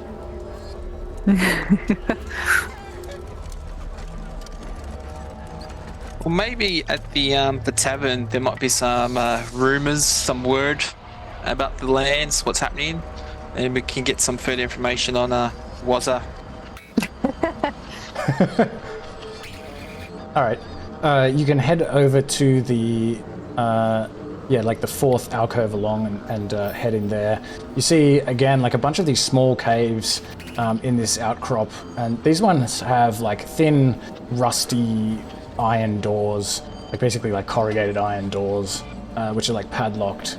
And you can go through this main cave area, and inside the cave there's kind of this beaten earth floor, but there are also like skulls and things on the walls, and there's this big like iron bar at the end of the cave, and there's like a goblin behind there that's like cleaning some kind of clay mugs and things, and you also see a Kenku like cleaning up some muck off the floor, and you see one of these madcaps running around as well. carrying like plates and things, like dropping one of them. This Kenku like has to rush over and like clean it up. And this goblin behind says, Welcome, welcome. My name's Gricht. What can I get you? At the Knucklebone Bar and Hotel.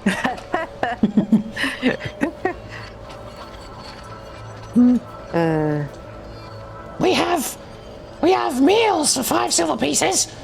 We have black moonshine, distilled from mashed potatoes. And it's 1 gold piece for a drink of water.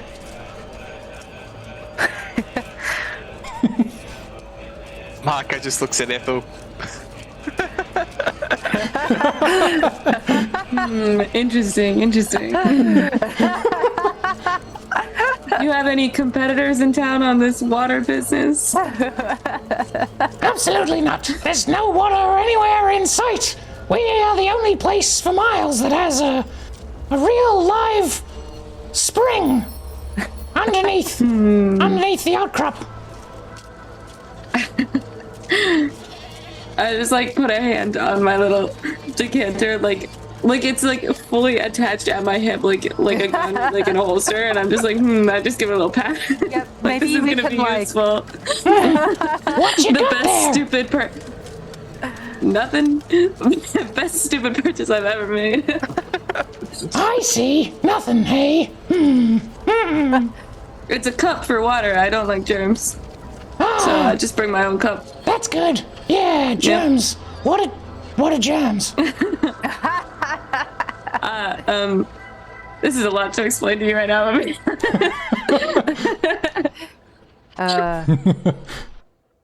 Other people's mouth goop. I don't like it. We sell other people's mouth goop, actually. It's one of the meals. Oh, horrible. I was gonna say I like a hot meal, but Hot meal for 5 silver pieces. how much mouth goop is that? Is there in there? As much as you like. Can I say none? Very strange, but yes. I will have a hot meal with no mouth goop and a snifter of moonshine. Okay. 1 mug of black moonshine coming up. I don't know what a snifter is.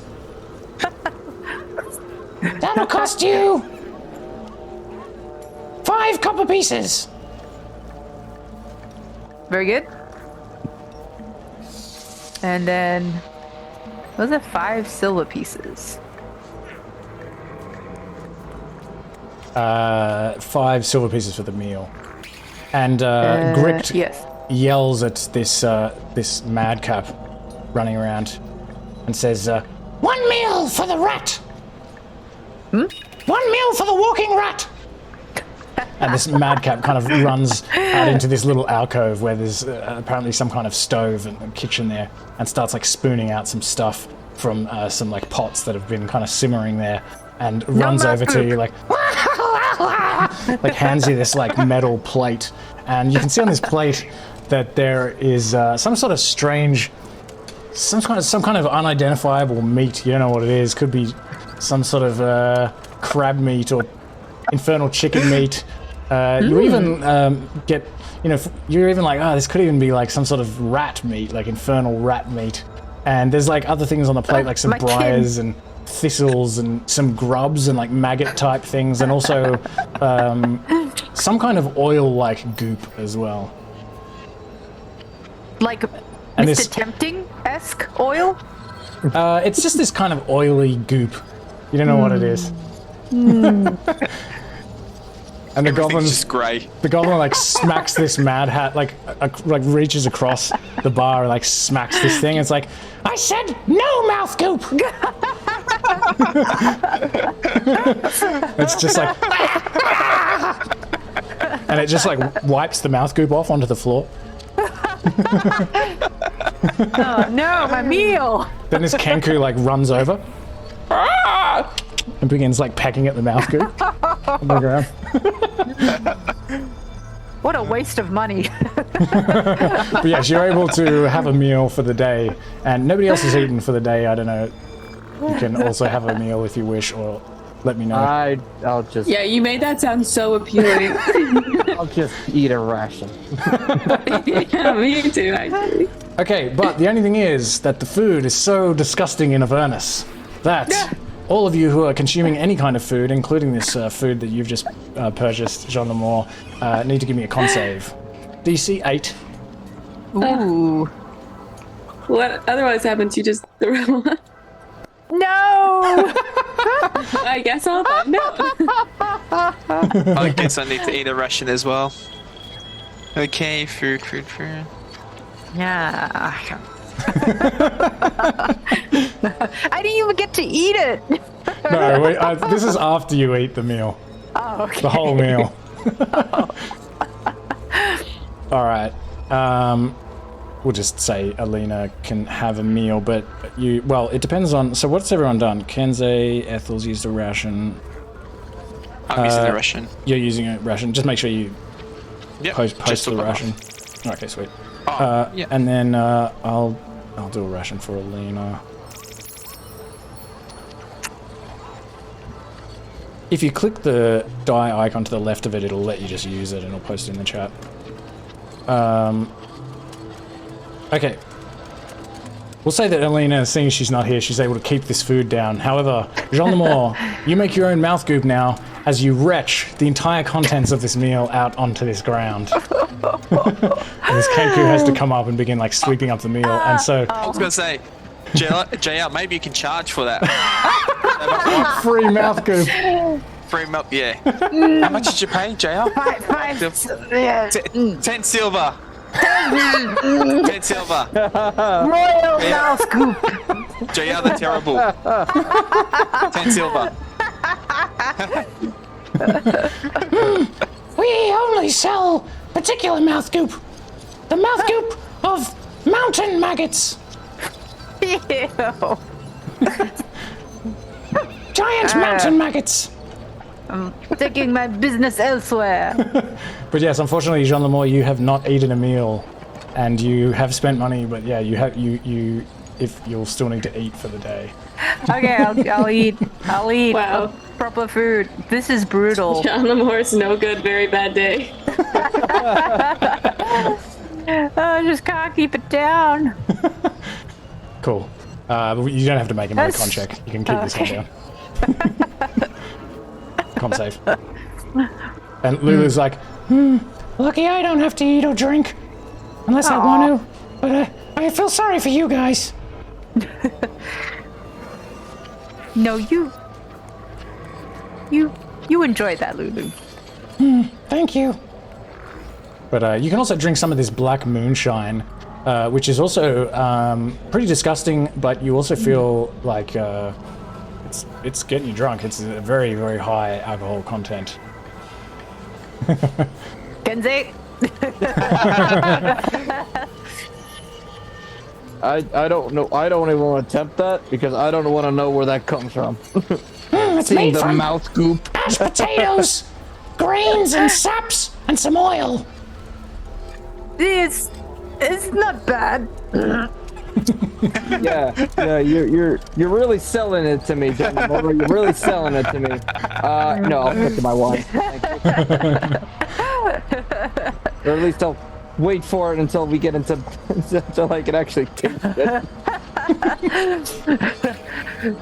But if you want a room, customers stay free. You can have a room for free for the night. Ooh. Do we want to stay at night? I was informed that you. Well, sorry, not the night. The night is we just use that lingo around here because many of us are from the Feywild. But you can spend as much time in one of the rooms as you like. We know you're a paying customer, so feel free. Just come here and I'll give you a key. Thank you. What is thank you? I mean, curse you. Ah, curse you too.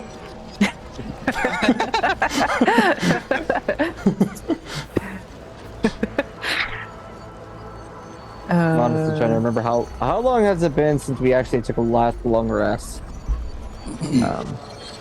The very big question of the day. I mean, it probably like 7. like several hours, long enough. Like you can take another rest here if you wish. You can just have a long rest. Go for it. Enjoy yourself. Uh-oh.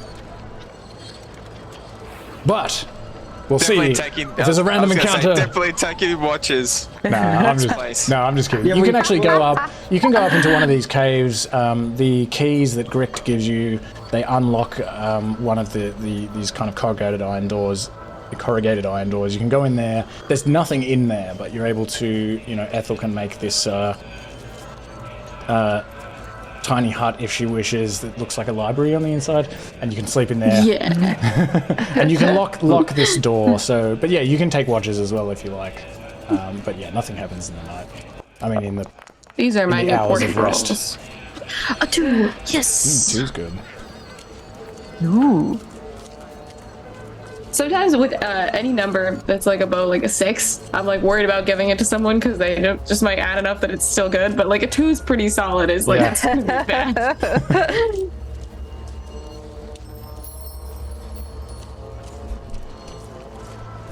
All right. I will let you know if anything is hitting me if anything's about to hit me for what you might believe to be a little damage. Anything under a 10, pretty good get. It's gonna be a miss. Yeah, we'll have to do at some point a little AC check-in. Yes, they might have If to. everyone's AC, it would make me feel real bad if I used a important roll and it still hit you. But yes, it's another day, so you may wish to eat for this day as well. Or you can always leave it till later. I'm gonna eat now. Okay, anyone who eats, give me a con save. Okay. It's just a DC 8. Essentially, it's a DC 8, or you vomit and you have to eat a second ration. If I put herbs and spices, is there any advantage to that? The herbs and spices also taste disgusting. Okay, bye. Okay, This is Avernus, it is a horrible place. No!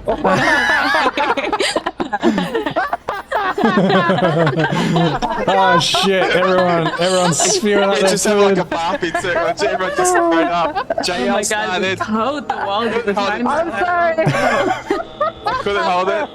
Ethel went. I'm like, oh guys, there's no ventilation in this room. I was just barfing. Rations down. Good lord. Right, give us a con save, Kensei. I'm not eating. Wait, Oh, you're not eating. Kidding? Alright. He's trying to not vomit still. Are you kidding me? I've now lost my appetite after all this. Alright, so all of you will need to eat a second ration in order to fill up for the day.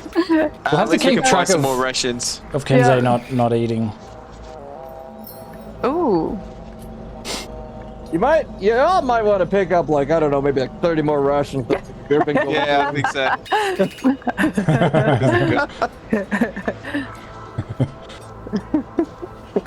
Although you do have berries though, Mahkah.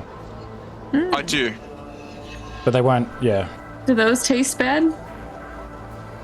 I will say that the magic in the berries allows them to continue to taste reasonable, at least. Not as nice as they did in Tyrell, but they taste okay. Not disgusting. Not enough to make you vomit. All right, Mahkah, for the survival of everyone else that's lightweight, you might have to start making berries if they have to eat. Just a Or little else they're gonna- pacer for your meal. They're gonna have to mow. They're gonna mow through rations. But Kensei, it might be just easier if you do just eat now, or did you have a plan? What was your plan? Well, I was just role playing off of everyone like puking their guts up and littering. But for the sake of brevity, I will take a minute to get away out of the puke room, and I'll have a practice and have it easier on everyone. I mean, you can also just not. You can go without it, and then you'll have a con save for that on the next day. Please do a con save for your ration and vomit. Please leave the room and be like, oh, I can't do it. I'm a hardy motherfucker, alright? It's gonna take a lot for me to vomit, alright? I've been on lawn binge before. But it would have been pretty funny. You should have been on there. But I'll be honest, the only way I think I'm gonna be puking with the save is I literally roll a natural 1. Oh yeah. Yeah, you got a good con. All right. So what are we doing? We've got a little bit more time. Do you want to go after WotC or go back to the vehicles, or something else? Oh, I thought we would Maybe- have to search. Sorry, go on. Maybe you could ask the innkeeper about WotC. What he knows, who he is. Yeah, I know that idiot. He wanders around causing trouble. Mad Maggie just keeps him around to defend the place and to do useless tasks. So, Would it go ahead. would it be a big loss if he were to Go for a long walk. I wouldn't care never come about back? it. Doesn't bother me. But yeah, I heard those imps stole one of his eyes recently as a prank. So it's pretty easy to identify. He can't see you coming. I heard that as well. Yeah, that's right. So, I have a quick question of how things operate around here. What happens if, say, someone off the streets come in and just starts killing some of these, like, madcaps? Mad Maggie has a pretty big force of... Oh, you mean the madcaps? If you kill a couple of them, nobody will care. But if you kill a few of them, it'll probably piss Mad Maggie off. But she knows what they're like. They piss everyone off. Alright, so there's not, like, kill one, then immediately get absconded by a bunch of people that are going to be very, very, very unhappy. But maybe just a few madcaps then. Yeah, nobody will notice. I killed one once as well. I was hungry.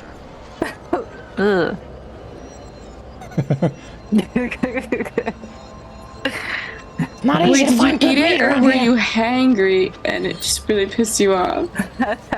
Both. Yeah, that's fair. That's fair. Kind of like, just because of the realization how much, like, a soul coin is, like, worth.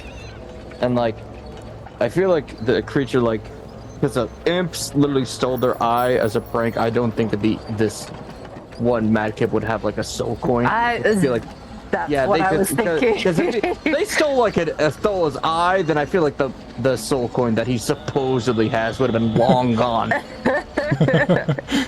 Yeah. So, do we want to... Let's try to take our rides for a spin and see if we can head to this tower, if it's there. Or, Tower See, of maybe we Erm. can... Let's see if we can tear Wasteland and get the fuck out of here. See if we can make some progress on locating this laundry list of items. Do we need to find the metal sheeting? You would need to scour the plains. So we would need to use them to find the metal sheeting. But we can use them even though it doesn't have a full armor. Correct. Oh, okay. It's just that the AC is lower. Which actually, sorry. I should note that on the actual Tormentor. Oh, so it's so the armor that it has, it's fully repaired one, not the one that it currently has?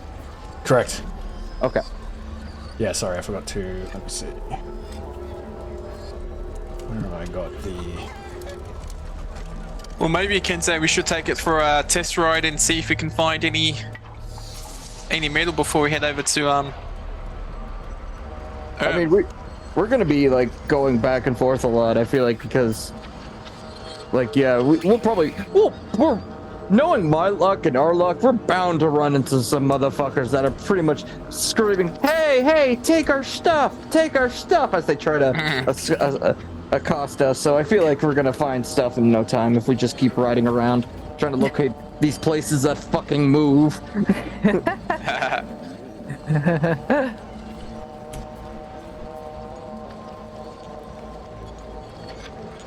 Alright.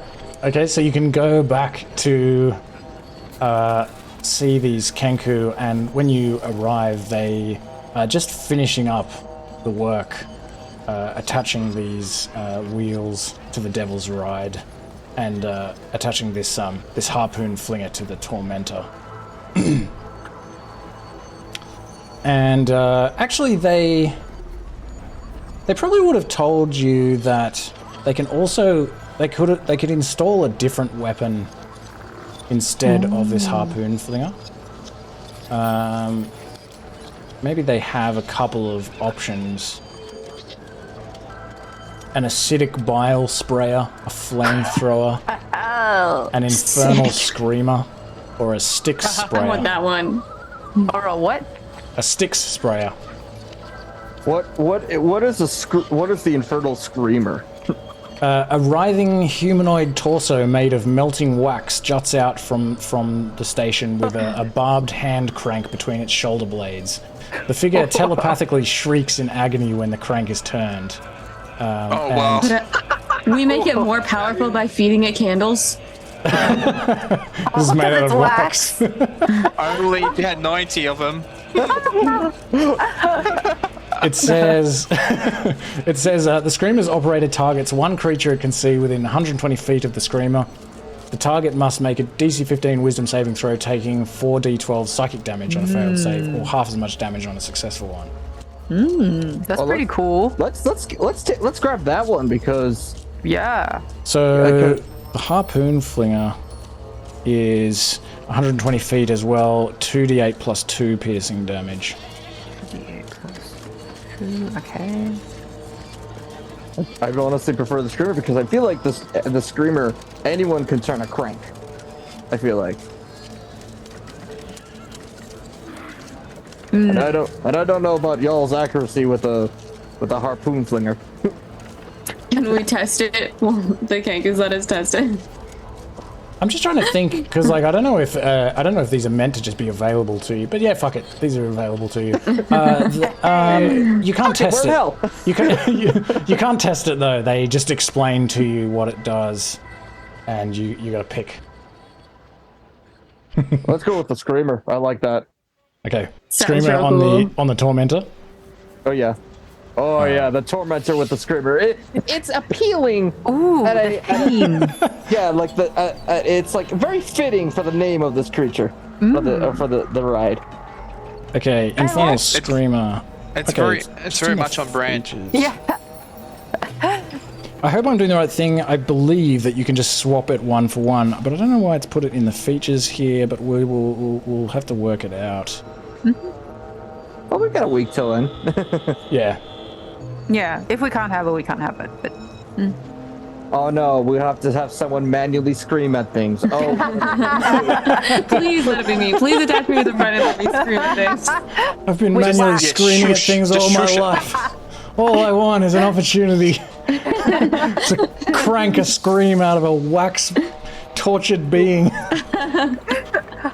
All right. It's my only dream. It's what I want to be when I grow up. So, unless I find out that maybe it was a bad idea to give you this screamer, it should be fine. And they installed this screamer onto the vehicle, and you're able to.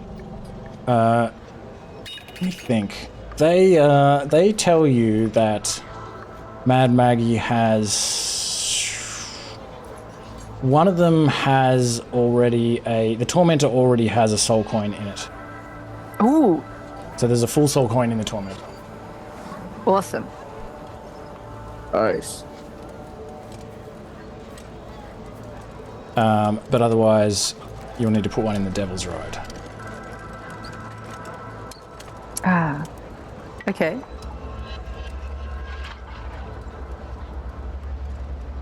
So, just a quick question because I'm thinking of this. So obviously there's some like weapons that you can use on the Tormentor, but when it comes to the Devil's Ride, is it just like it's meant to be like very fast and like a decent like state? Like would Yeah, someone, like it doesn't can do, seem to like, have a weapon. Can like if someone's like helming it, can they like I don't know like Mad Max like biker shit like drive by and just like smack someone upside the head with their own weapon, or do they just like drive around with the bike? No, they can do that. Okay, never mind. I call the Devil's Ride. But Kensei, I'm not sure. Are you the most dexterous? I'm just saying it. Just being polite. I don't know. Listen. It's either I'm riding the bike or I'm driving the car. Yeah. Which one do you want me behind the wheel of? Put him in the one where he can't hurt anyone else. He perishes alone.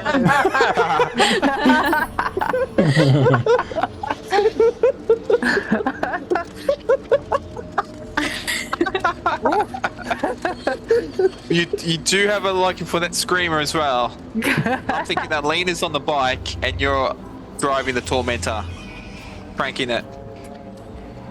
We'll make them rock, paper, scissors next time. Yeah, well, rock, Just paper, rock, scissors paper, for the scissors. bike. Wait, so does the creature driving it have to have the dexterity? Sorry, maybe I missed something. No, it's there's nothing in particular that would require the dexterity, but depending on what you try to do, I'll ask you for a check. I see.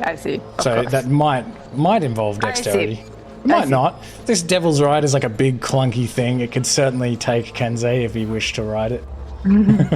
It might, you know, here's the thing. We don't know how these things normally operate. It might require a lot of strength trying to turn these things. And if we want to put Alina behind that, she's just driving a death trap. Which, honestly, I feel like how these things are made, or meant to be death traps. You know, I don't know. Maybe these things just require you to be super deeply intelligent. If that's the case, then Kenway will die to place of glory, and that's fine with it. We're too cool not to pass out.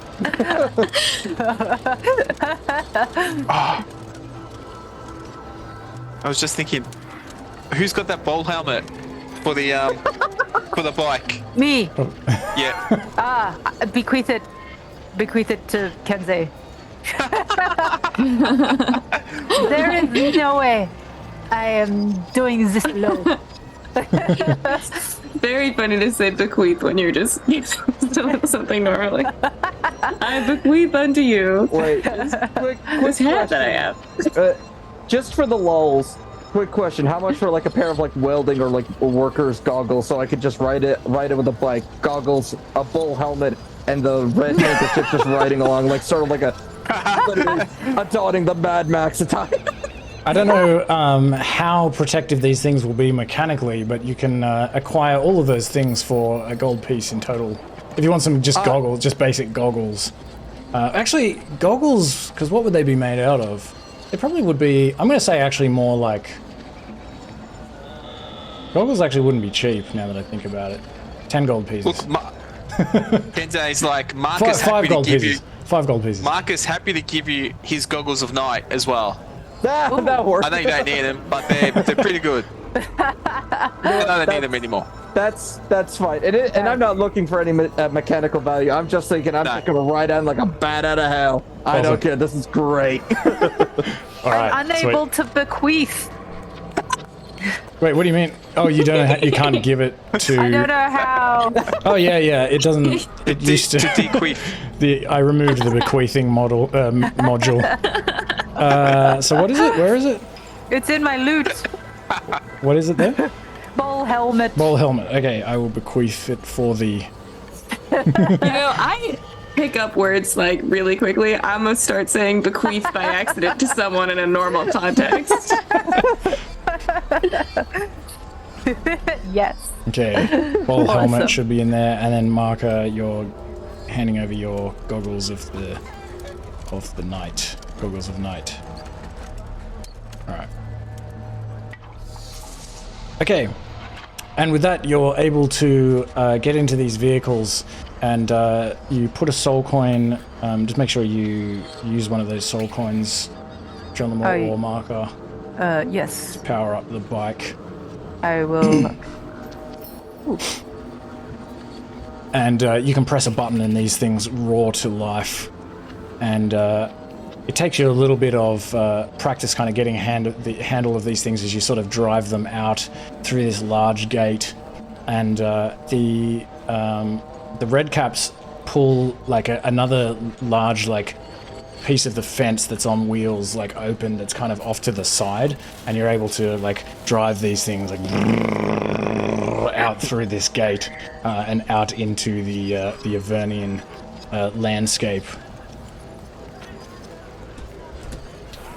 Let's ride, motherfuckers! And so, where do you wish to go? To all Okay, so the Tower of All right, so what I've done here is, well, actually, in 5 minutes, maybe it doesn't make sense to. Let me think. Yeah, I've given here in these shift activities, I've now added travel for war machines. And so it works the same way as before when we were hex crawling, but you can move 4 points at a time per shift instead of watch. So that's like a 4-hour period. And we'll say that essentially this is just kind of the beginning of the so-called day. And assuming that you want to travel, which direction would you like to travel in specifically? Maybe ping the map. Okay. So... Or we could say that if the point to the... Yeah, just in that direction. Okay, cool. So, just to kind of like leave it, just to end it on a high note, we'll say that you begin driving through this desert, but you only make it halfway, only about 20 miles.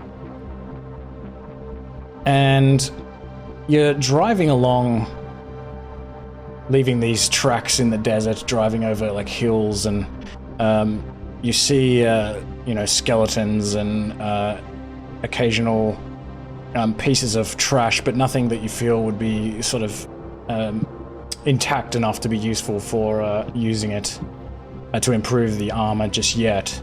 But as you're driving along, you see a plume of red dust billowing not far away, just over the crest of a hill. And before long, this plume gets closer to you, and you can see another very large infernal war machine barreling in your direction. And you can see various creatures hanging off the side of this machine, holding weapons, axes and things. And as it like approaches you, you're kind of driving along, and it's coming at you like from the right, sort of coming straight at you. You can see these creatures hanging off the side. Some of them appear to have they're humanoid shapes, but they have the heads of boars, and in one case there's a rat as well, and they're all like wearing goggles, and one of them's got like this flag that has this big like boar head with this like skull and crossbones before it, and they're all like crying out like as this like vehicle comes towards you, and it is clear that these motherfuckers are down for a war machine battle, and we will leave it there until next week. Damn you! We need a flag. We need a flag. Oh, we need 2 sack. flags. I'll put A up hash a and sack. sack. 2 hash and sacks. The hash and sacks. Just a This Hessian is the sack. best section ever. It's a Hessian sack, but embroidered on it is another Hessian sack. Awesome. So meta. Awesome. I Hessian meta. I honestly just really do love it that it just became Mad Max all of a sudden. It's great. Yeah, I've been really looking forward to this. Yeah, this is awesome. This is very cool. It's funny because like I know absolutely nothing about anything about this campaign, so it's like everything's a surprise, and I'm like, what? We get a cool machine? How exciting! Awesome. Now I just gotta go away and work out how the fuck to use these machines. I kind of had an idea. I thought we would probably get there in this session, and I thought we'll have to kind of work it out together, but this gives me a little bit of an opportunity to just kind of reread We it. got distracted by Mr. Tempting. accidentally beneficial role playing that kind of like delayed us from mechanically figuring out what the fuck we doing. It's good timing. It's good timing. We can like start like with a combat. Yeah. Cool. And I guess like we have to work out like a mileage thing, because we've already traveled 20 miles, so that's already like 2 things of Ica as well. Yeah. You know what I mean? Like we could just like cross them off. Yeah, I gotta work out a way of like maybe a spreadsheet to like keep track of it or something. Yeah. Wait, we don't need to cross off the eco though, right? Because we use the soul coin. No, it's both. So it's think you like. need- Sorry. So the soul coin is kind of like the electricity, and the ichor is the fuel. Okay. This cool, is also sorry. not how it's done in the book, but it's how I've chosen to do it. Because why not make it more complicated? Yeah. I'll reassess some of these things through the week. But yeah. Thanks for playing. That's cool. Yeah, So awesome. good. Thank No you. way. Greatest plan. All right. Thanks, guys. Enjoy your week, and I'll see you in the next one. All right, see ya. Bye, friends. We do. Catch ya. See ya.